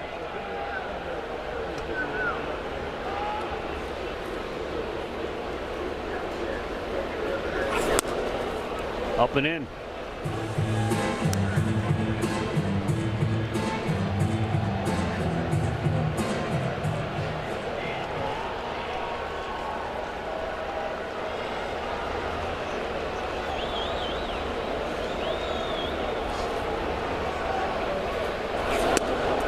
The 1-1 pitch, a strike. Colin Holderman warming in the Cleveland bullpen. Pretty good indicator. Slade Cicconi's night would end after 6 innings of work. Yeah. Logan Gilbert trying to finish up his 6th inning. Just over 80 pitches. Seattle bullpen quiet. Hit the mound, went right to the second baseman Young, who was in perfect position. And the Guardians go 1-2-3. 4-0 Cleveland through 6.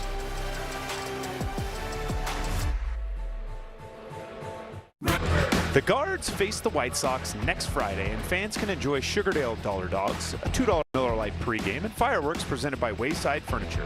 Plus 10,000 fans will receive a t-shirt thanks to Phantom Fireworks. Get your tickets today at CLEGuardians.com. Cal Raleigh leading off the 7th inning for Seattle, and Slade Cicconi back out here. Colin Holderman up in the bullpen. He looks like he's finished his warm-ups, so he's ready if needed. But Ciccone has yielded just 3 hits on the night. And the only trouble he had really at all in this game came in the 5th after an error. And he then struck out the next 2 hitters to end the inning.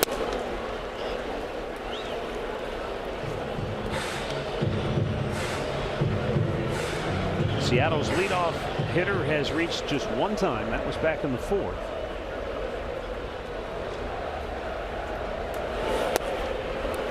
And now they've got their leadoff man aboard for the 2nd time tonight. Here comes Stephen Vogt. And that's going to be the end of the line for Slade Ciccone.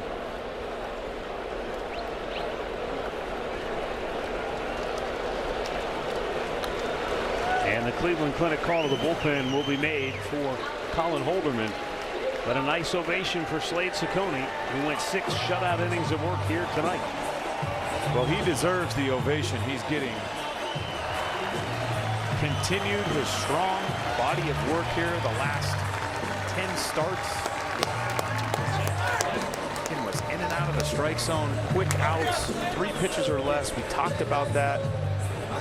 Great job tonight by Slade.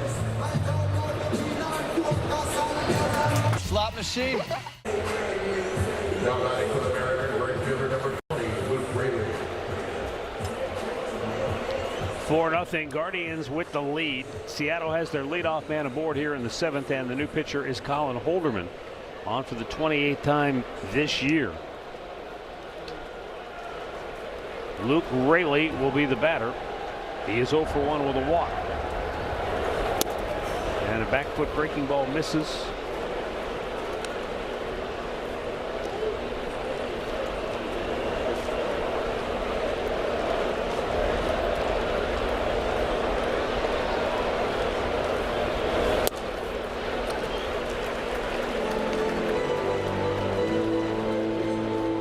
Two-seamer right there from Holderman.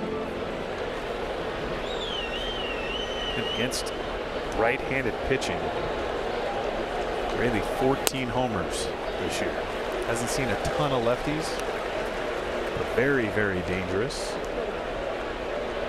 Yeah, there are some who wonder if the platoon setup is really working out. Rob Refsnyder, who previously was a really good matchup hitter against lefties, has been anything but this year. As Rayleigh strikes out, so you almost wondered, did he just give Rayleigh some more runway and let him go? Yeah, I mean, he's proven to that at least this point in the season. It's hard to take that bat out of the lineup, whether it's a righty or a lefty. It is, and I know that Rayleigh wants to get an opportunity, but Refsnyder's been so good. Does a track record mean nothing? Well, it certainly does, because he was in there. Refsnyder was in there yesterday against Joe. So here's the other side of that argument. The other side of that coin is, if I'm the manager, you gave him to me. Yeah. I have to play him. That's why he's on the team.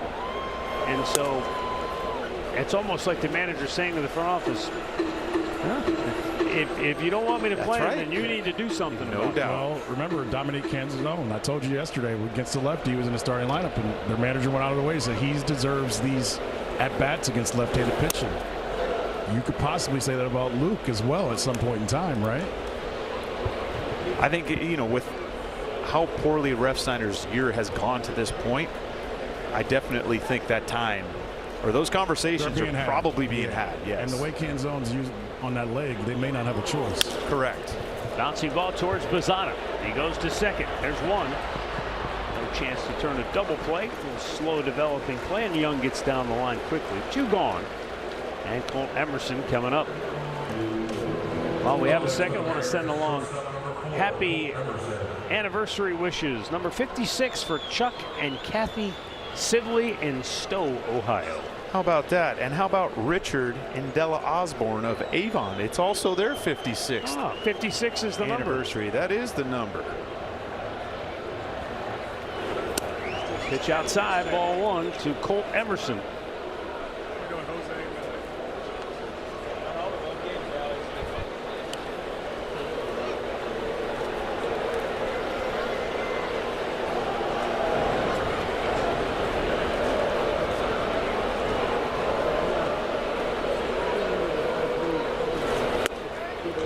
Missed outside. 2 balls, no strikes. We're in the 7th, and Cleveland leads it 4-0.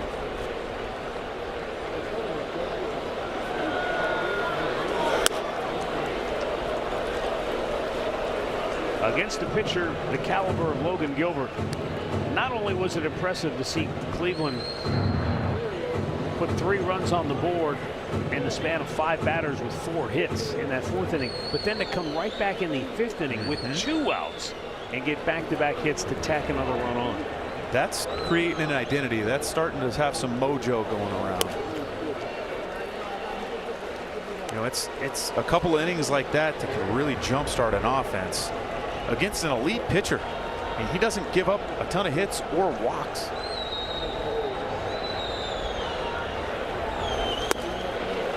Swing and a miss, full count.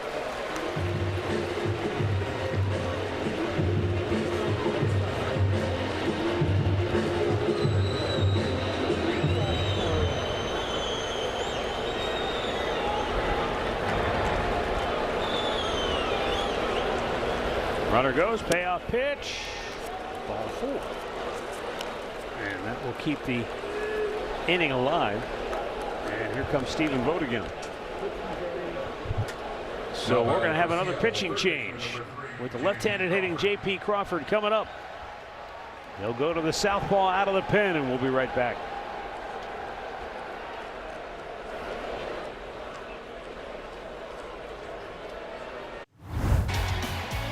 Progressive defensive play of the game came back in the 1st inning. Gabbiari is on the run. Perfect throw to get the speedy Julio Rodriguez. The hair was out in full effect, and so was the arm right there. That was a very nice play. Coming towards the line, showing you the shortstop skills there at third base. With 2 on and 2 out. J.P. Crawford, the batter. And Eric Sabrowski on for the Guardians. Lefty-lefty matchup. Crawford 0 for 3 tonight. Well, this here's the matchup you want if you're Eric Sabrowski. Fastball in there for strike 1.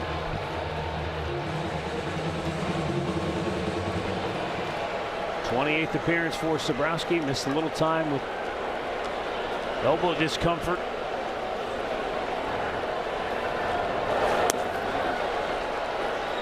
He is a 2-time Tommy John surgery recovery, which is why any sort of elbow soreness, inflammation, any issue at all, you have to be extremely careful. The 1-1 fouled back.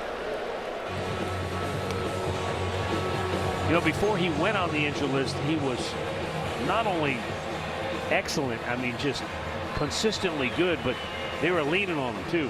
Heavy workload. So to your point, it definitely wanted to err on the side of caution. No doubt.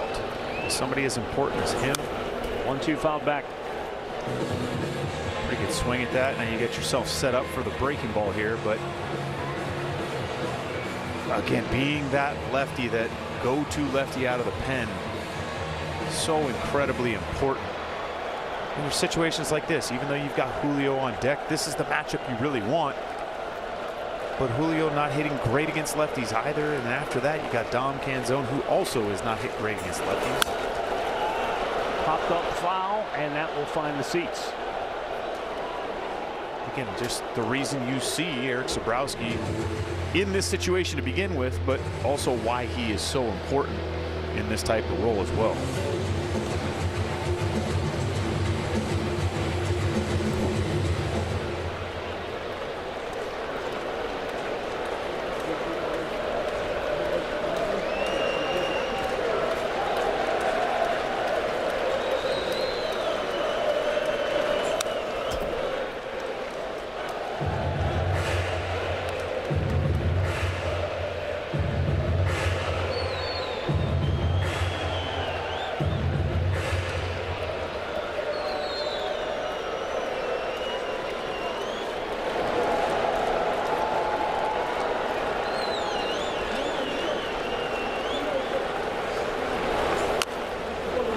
Crawford spoils a tough pitch there. That was a curveball. Good pitch, too. Saw the slider right before the one he popped up. That was the slower curveball. Good job of setting that pitch up. Again, you've got his eyes at the top part of the strike zone. You have options here. If you're Eric Sabrowski, Patrick Bailey, you even got a chance on a freeze fastball if you decide to go to it down and away. They went for it, and they will challenge it. Patrick Bailey asking Carlos Torres The to catcher take a had look. sound to call a ball.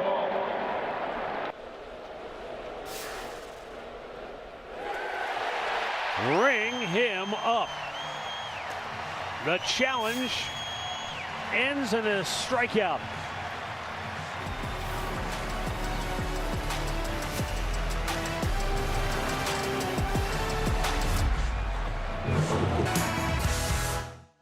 This copyrighted telecast is presented by authority of the Cleveland Guardians and may not be reproduced or retransmitted in any form.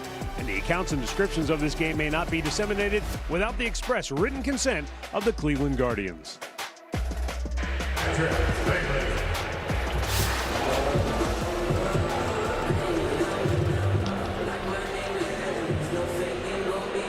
Bottom of the 7th inning, and Patrick Bailey, who challenged the call, that was overturned and ended the 7th inning. Seattle stranding 2 men on base as J.P. Crawford ends up taking a called third strike. Bailey 0 for 2 tonight, and Logan Gilbert back out here for the Mariners.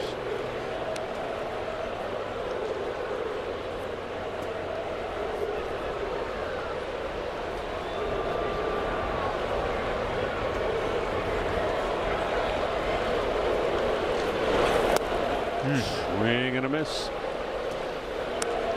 Breaking ball down and in, sharp. That slider. Great pitch.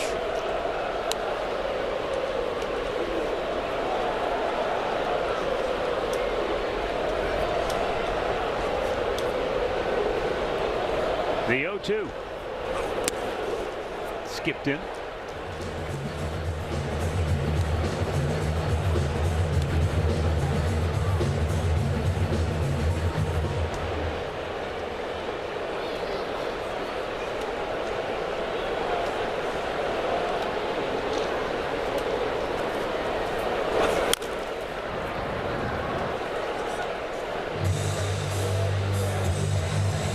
Sure, Bailey wants that one back just a bit. That was a split that stayed up. Again, you're in a protection tight count right now. Trying to just find a way to put a ball in play. Left center, long run for Rodriguez, but he's there and makes the catch. 1 away. And a word now from Cleveland Clinic. When you make complexities your specialties, you redefine what's possible. For every care in the world, Cleveland Clinic.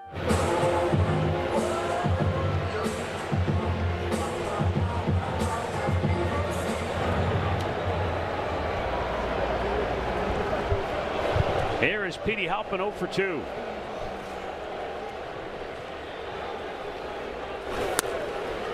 Chris, you mentioned in the last inning just how adding on that extra run was so big for this offense for the Guardians, and it can kind of become their identity as they're going, as you said, going more to playing guards ball. But when I was talking to Stephen Kwan before the game, that was kind of his message to all these young guys, is that we don't have to go out and hit 3-run homers. We just have to have consistent at-bats, and that's the way he's been trying to keep these young guys, you know, relaxed. Just go play the game. You don't have to go out and try to hit big homers. Just take care of each other. And that's kind of where that quote that we played kind of stemmed from. Like, make the game easy. Don't make it harder than what it is. The game is definitely hard enough as it is, and that's a great point that Stephen Kwan made. They don't have that type of offense to go out there and hit big home runs all the time. And his point was, you know, his rookie year, the offense was very similar at some points in times, but they found ways to battle and win games by relying on the starting pitching and taking care of those guys. Again, it's innings or stringing together a couple of runs through multiple innings like that can really get this group back on track and understand this is why and where we need to be. Swing and a miss. Halpin strikes out, 2 down here in the 7th inning. Quan didn't take it very nicely. He goes, "You calling me old? That I got to tell all these guys?" And I go, "Well, this group, yeah, you are. Right. You're not old. You're just seasoned." Right there, you go, seasoned.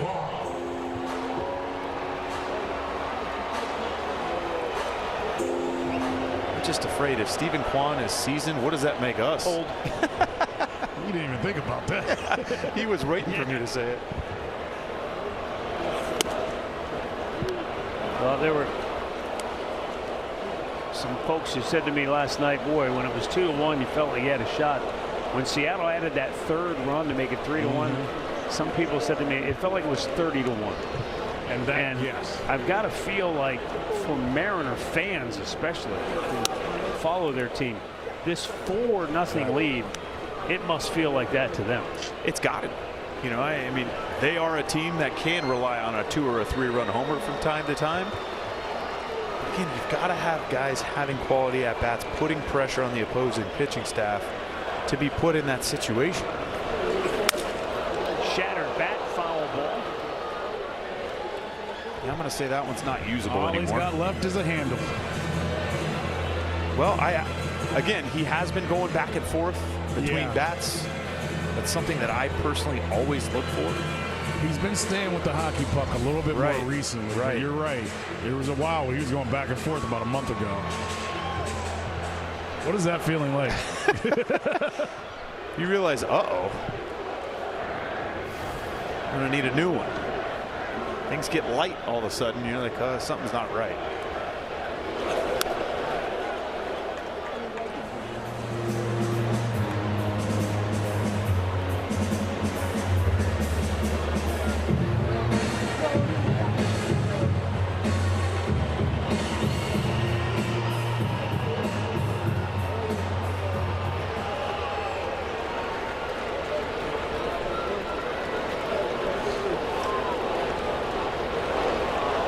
Now the 1-2. Where's the one spot? Almost guaranteed to break a bat if you hit it. Trademark? Trademark is about as close as you can get, yeah. I mean, sometimes depends on if the bat's cupped or not. And by cupped, I mean a little bit taken out there at the very end of the barrel. Yeah. Because when that bat is cupped, sometimes you get it off the end like that. It just has a tendency to smash the extra wood around the edge of that cup in. But if the bat isn't cupped, a lot of times you'll see what Stephen Kwan had there. The 3-2. Fouled back out of play. Again, Kwani's bat is cupped, so that also makes you think, or it makes you wonder if there's possibly a hairline fracture in that bat beforehand. Well, remember, I think it was last night we saw the bat, it literally looked like it split right down the middle. That's right. Whereas this one, when he broke it, the head flew off. It's just like 32, spoiled a good one. And this is why he's back in the leadoff spot, why he is really good when he's good. This is what he's doing. While we have a second, how about a happy 95th birthday to Doris Palgett of Whitman? 95, pretty darn Doris. impressive. Happy birthday, Doris young lady. got her dancing shoes on tonight. I'll say. Can tomorrow be Doris's birthday as well? If we're going to score 4 runs for her, why can't we score them for everybody? Logan Gilbert's 3-2 pitch. Fouled back. Kwan is not going to make it easy for him.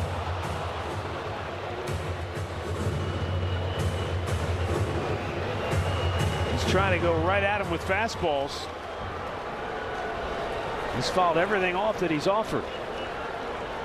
Well, in 4 plate appearances, he's seen 19 pitches so far tonight. The 10th pitch of this at bat is strike 3 called.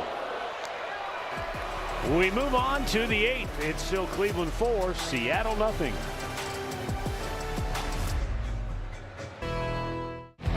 Celebrate Independence Day here at the ballpark when the Guards take on the White Sox. 15,000 fans will receive a patriotic cap courtesy of Car Parts Warehouse. And all fans can enjoy a $2 Miller Lite pregame and postgame fireworks show presented by Nestle. Get your tickets at CLEGuardians.com.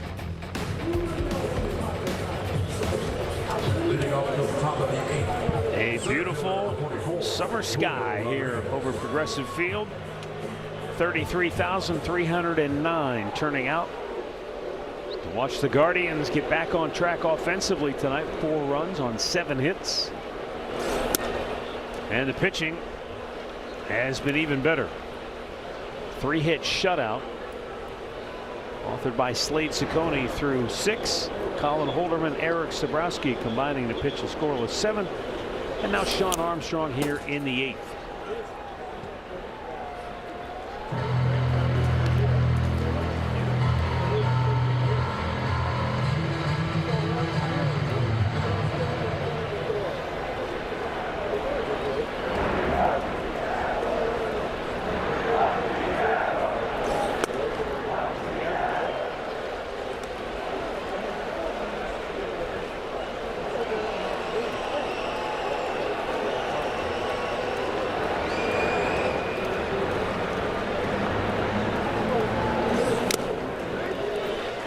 Good 2-2 cutter right there, too. Winning the game always the most important thing. For catcher and pitching staff, how important is a shutout in the grand scheme of things? Is it something that you are cognizant of? Are you thinking about it? Oh, did that hit him or did it hit? I felt like it hit the bat, or it sounded like it hit the bat, but Rodriguez reacting as though it hit him on the hand. Well, if it didn't hit him on the hand, he's selling it pretty good. They're giving him a hit by pitch. The Guardians are saying, whoa, let's hold on a second, maybe. And no, they concur. It hit Rodriguez on the hand. That's a fun spot to get hit if it isn't the bat. A good look at it right here. Ooh. Definitely hit the hand. Definitely hit the hand. Might have also hit the knob because that ball came back at him pretty fast. Yeah, I think it hit both. I do too. I do too. That's a tough one. You can see he's hurting a little bit. Again, that's a real soft spot on your hand there.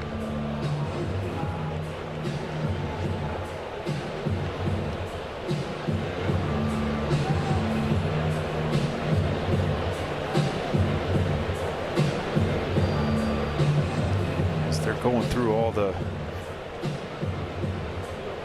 tests to make sure. I think Dan Wilson wants him to come out. Hey, you're okay, aren't you, bud? Yeah, you're going to be all right. You're fine, right? Well, Rodriguez is going to stay in there. We'll see how it feels as the inning goes along. He's going to give it a go.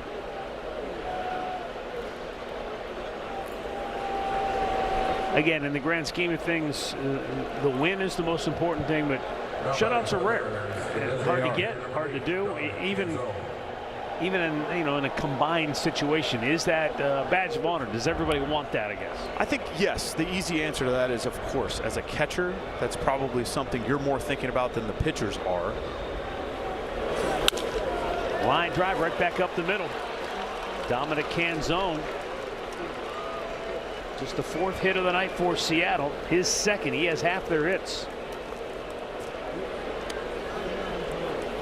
Bet 365 scores from around the league. White Sox still have the magic touch. They walked off Kansas City in the bottom of the 9th. Boy, a strange occurrence in the bottom of the 9th that Royals were basically in position to execute a play at third base when the White Sox were trying to sacrifice, and the pitcher was so close to the third baseman when he fielded the ball, he threw it and he didn't catch it. Well, it caught him, but he didn't catch it. Not the place he wanted it to. It was bad. It was really bad. Daniel Lynch upended his third baseman. Anyway, the White Sox loaded the bases and then walked it off on a Jacob Gonzalez single. Single to the left side of the infield, and just watching the replay of that, third baseman was not expecting Daniel Lynch to throw that ball. He's in some pain. You did that with Gonzalez, by the way, Matt. You talk about how bad he was going. He's been on fire since we left Chicago. Yeah. He had 5 ribbies last night. I think everybody in their lineup had 5 last night. Everybody in Chicago had an RBI last night. Randy Arozarena 1 for 3 on the night.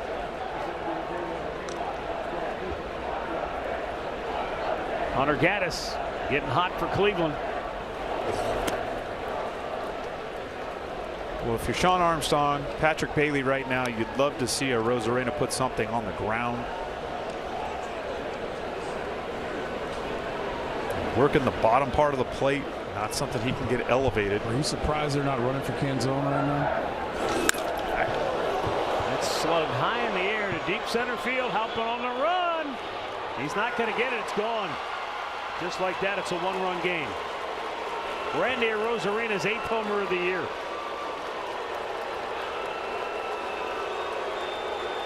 Well, Dre, when you hit balls like that, you don't necessarily have to run far. I hear you. And I would have agreed with you.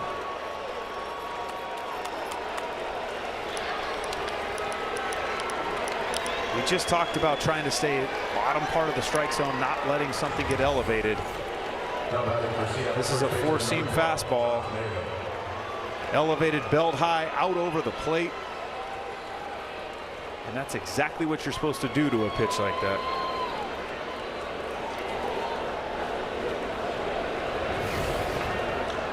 Josh Naylor lines it in the left field. He's got a base hit. So the Mariners were dormant for 7 innings, and now 3 straight hits in the bottom of the 8th.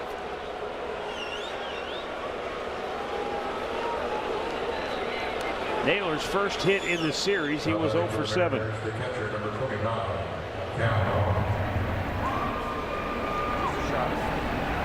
Here comes Stephen Vogt, and they've got to go to Hunter Gaddis now. And he's coming into a hot mess. Timeout, 4-3 Cleveland.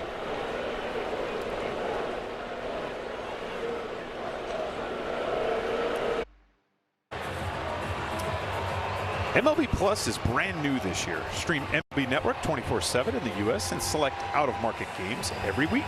Plus live radio broadcasts of every game. Game day, 3D, big inning, and minor league action as well. Visit MLB.com/MLB Plus to subscribe today.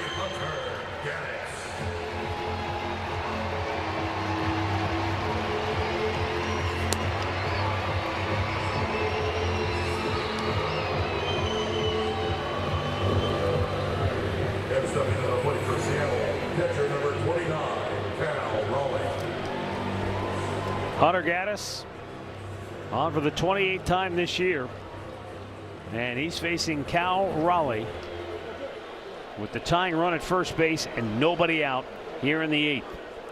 Raleigh 0 for 2, walked his last time up.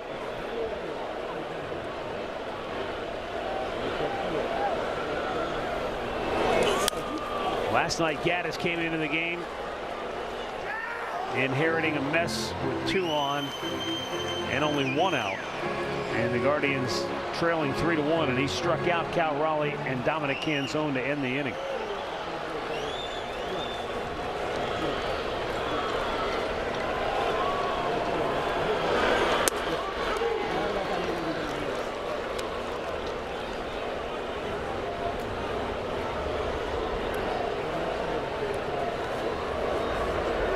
I really think, with the way Cal Raleigh's been swinging the bat, this is still a very dangerous hitter. Popped him up though. Shallow left Quan calling for it and makes the catch. 1 down.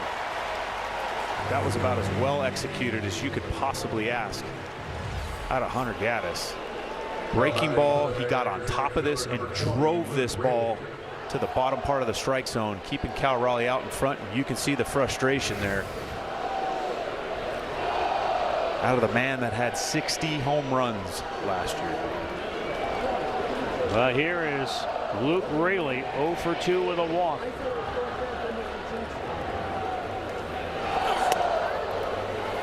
And he takes a strike.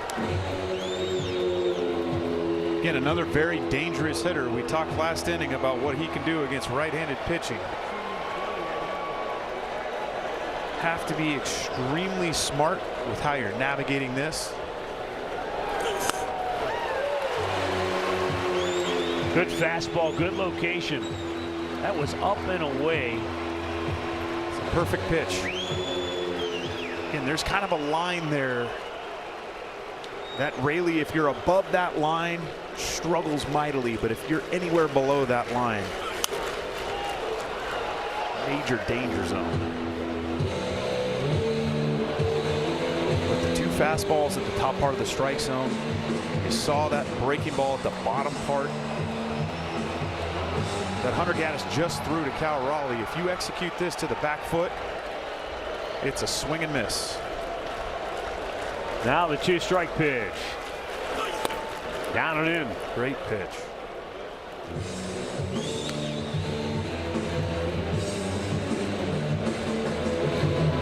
This is where the game gets fun as a catcher. You look at swings, can tell you one thing. Takes can also tell you something of what a guy or where a guy may be looking. Hit it off the plate. Arias goes to second. They get the force there for out number 2.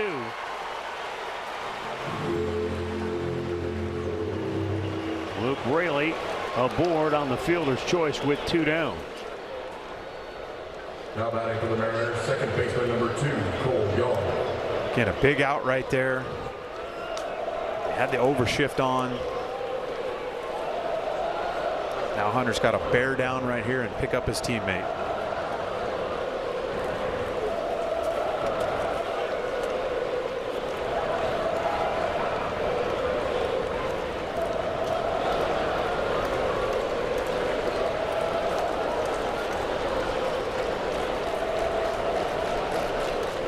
Now Cole Young. He lines it to right field, racing in Khalil Watson. He scoops it. And that keeps the runner at second base. Luke Raley, the tying run. That is a gutsy play, because if that gets by him, boy, look out. I'm sure JT McGuire isn't as enthused as everybody else is. That's the infielder in him. That's exactly right. I mean, he knows he can pick that ball. Yeah. And look at him stay through the baseball with his head down. Cole Emerson at the plate now with 2 on and 2 out. And he swings and fouls it right back.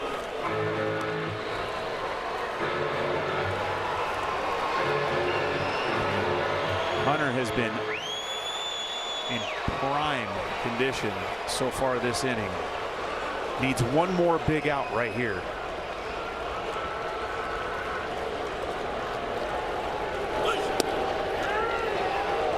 A challenge by Patrick Bailey. The catcher had time to call a ball.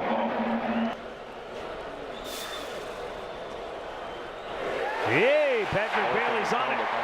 Patty Bailey is on top of it today. That was an automatic challenge too. That's one that changes the complexion of an at bat big time. 0-2. Gaddis looking to put him away. And he gets a piece of it to stay alive. Another really well executed breaking ball though. We saw Cole Emerson last night get a changeup from Joey Cantillo up and in, stay really short to the baseball and threw it for a home run. Gaddis knows that as well and knows he has to be extremely fine with this. Out of play. I think they've got an opportunity to go back up there again. Just keep climbing the ladder. See how high he'll follow you up there. Randy Arozarita's 500th career home run.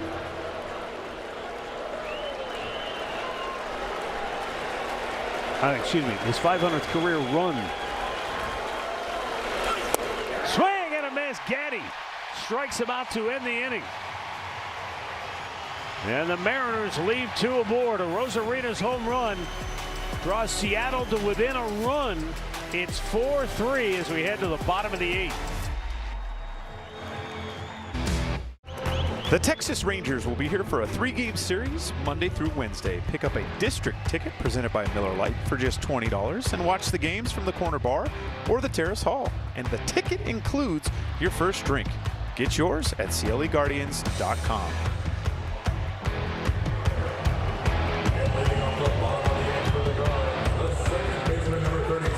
A warm night here in Progressive Field and a big crowd Sarah Auto Park pitching change. Jose Ferrer, who worked a scoreless 7th inning last night, on to pitch the 8th.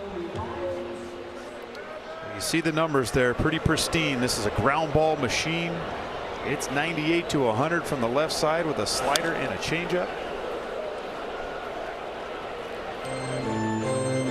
This young man acquired by the Seattle Mariners from the Washington Nationals this offseason has benefited greatly from an improved infield defense.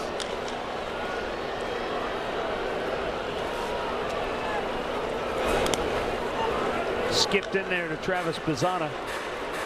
2 hits, 2 runs scored for Bazzana.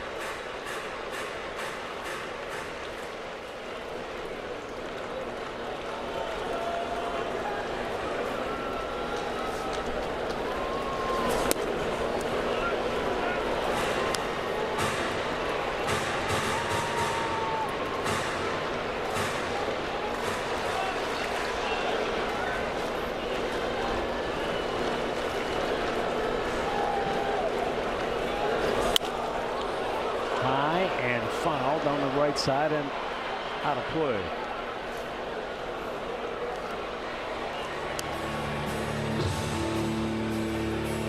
Cleveland led 4-0 through 7. Looked like they had, for one of the rare times this year, a little breathing room heading into the late innings, but that changed in a hurry. And now Cade Smith getting hot in the bullpen, seeing if his teammates can maybe give him a little bit of a cushion. Outside, full count. Well, Travis working a good at bat here against a very tough left-handed pitcher. Ferrer can get wild at times, force him in the strike zone here. To third, Crawford slings it over, and Josh Naylor digs it out. One away.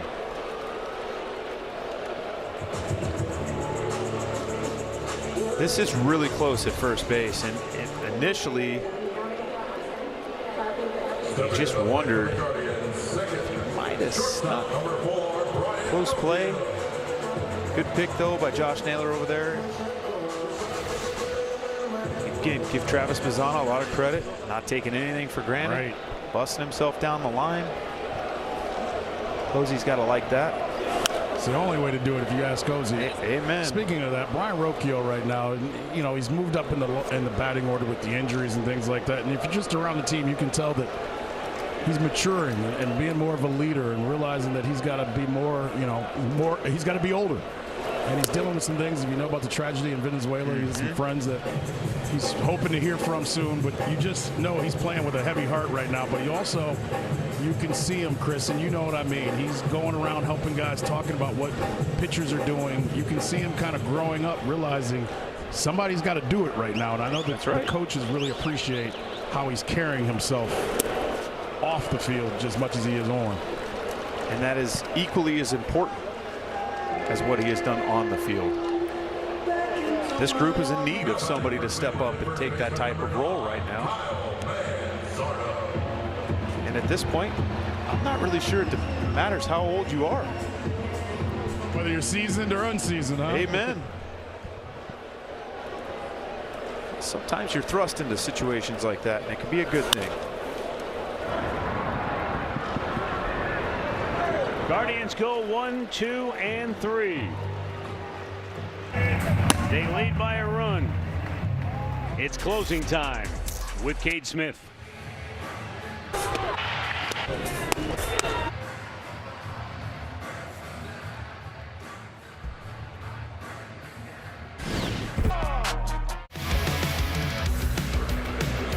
Key play of the game.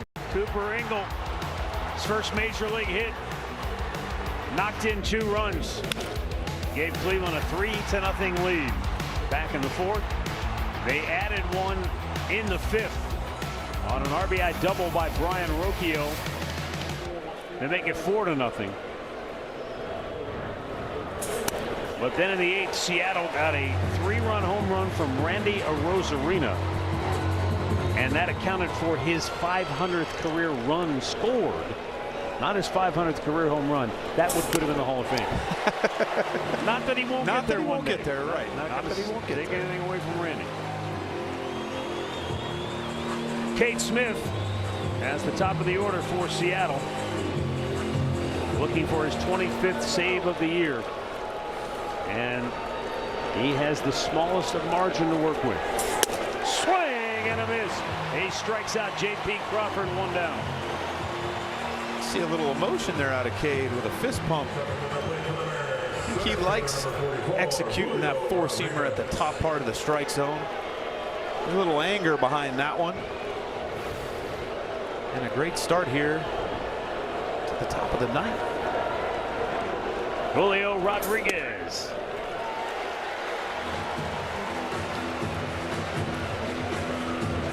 Rodriguez hit on the left hand by a pitch to start the 8th inning. And 2 batters later, it was a 1-run game. That's how quickly things turned in that 8th inning.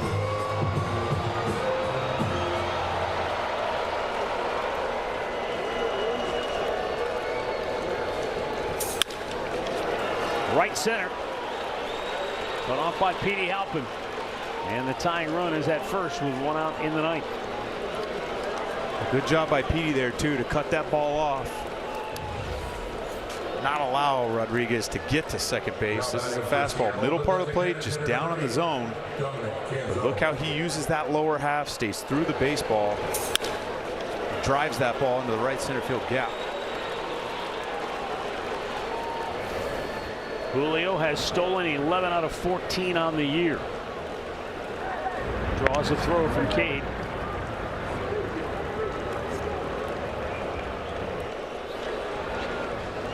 Dominic Canzone has 2 hits on the night. A double, a single, and a run scored.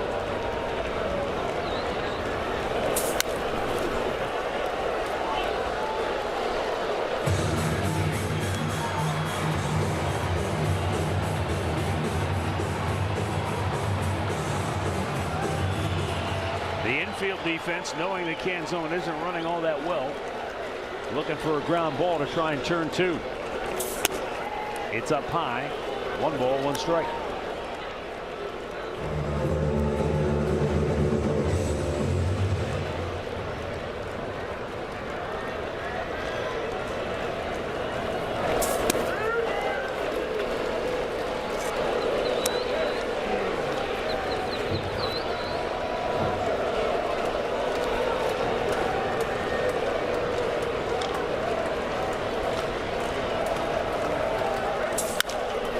Center field. Halpin makes the catch. Boy, he squared that up. Or rather, Schneemann. Schneemann in center field. Halpin's moved over to right. Yeah. Halpin moving over to right with Schneemann now in center. So there are 2 down.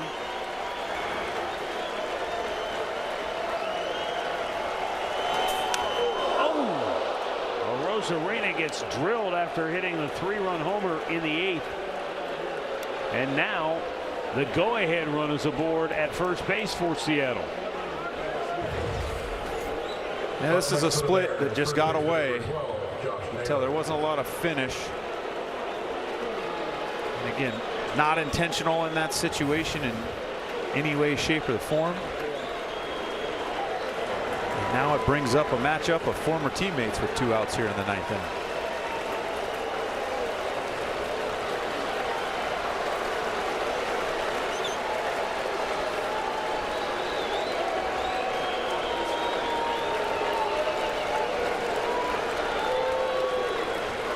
The Guardians have played 26 1-run games this year.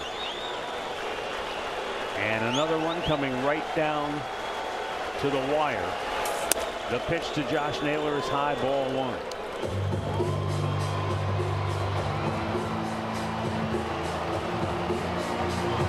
Josh Naylor probably trying to go back in the memory bank right here. How many times in Goodyear during live batting practice did he face Cade Smith? A little late on that 97-mile-an-hour fastball. It's 1-1. This kind of a swing really makes me think. I'm looking for something soft up in the strike zone. Him trying to hang a split. I hope that's something they picked up on. tops it. Rocchio charges, gloves, throws, got him. 2 down. Oh, but that's the ball game. Beg your pardon. Wow. It was a bang-bang play at first, and Naylor was trying to stretch to beat the throw. The Mariners are holding the hand out. No, they will not challenge, and that will do it. The Guardians hang on for a 4-3 win over the Mariners here tonight. Fantastic job there by Brian Rocchio. As he had to wait, this ball was hit off the top of the plate, extremely high, having to wait, knowing you got to get rid of this baseball extremely quickly. Not that Naylor's the fleetest of foot, but trust me, when he's sniffing a hit, watch him stay back here, have to make that adjustment, and a perfect throw to first base. Yeah, you can see Manzardo stretching. He was able to keep the foot on the bag. And the Guardians hang on there. How about that? 27 one-run games this year, tied with Arizona for the most. They're playoff ready. Baseball. And the Mariners streak continues. That's 13 consecutive games they've scored 3 runs or less.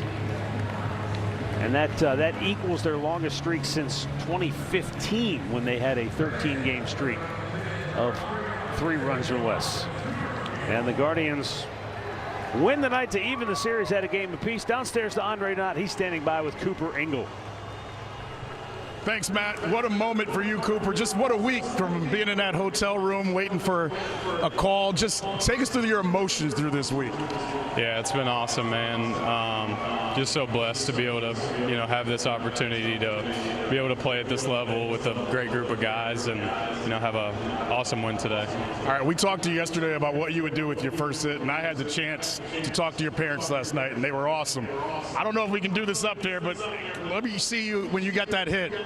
Watch their reaction and just take me through your emotions. Look at that. That's awesome, man. That's so special.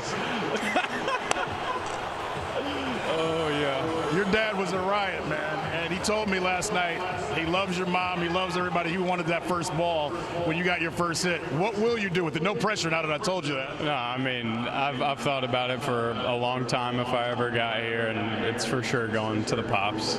That's awesome. You talked about all the times you guys played catch in the backyard and all the things he did for you. Just how cool is it that you guys have been able to have this week and experience it together? Yeah, it's awesome. Being able to have him, have my back and be here for me and all my family as well. It's a full circle moment. It's special. All right, you had a hit off one of the better pitchers in the American League. What are you looking for in that situation after you see Khalil get the big hit? Yeah, I mean, Khalil having some good at-bats today right in front of me gives you a lot of confidence at the plate. Just looking for something up in the zone and, put a good swing on something and try to drive in a couple runs. I think Tate McRae is going to stay for a while. Maybe so. Hey, everybody give it up. Great first hit. Enjoy it. Appreciate you. A night Cooper and his family will never forget, to say the least. The Guardians a winner thanks to Cooper's big 2-run hit, his first in the big leagues. Cade Smith nails it down in the end, and the Guardians come away with a 1-run victory and now a chance to win the series if they can come back tomorrow. Well, you just got to continue with that same offensive approach you saw tonight. Let's get back to guards ball and string a few of those knocks together. All right, stay tuned now. Guardians postgame. Al Pawlowski and Austin Jackson are up next.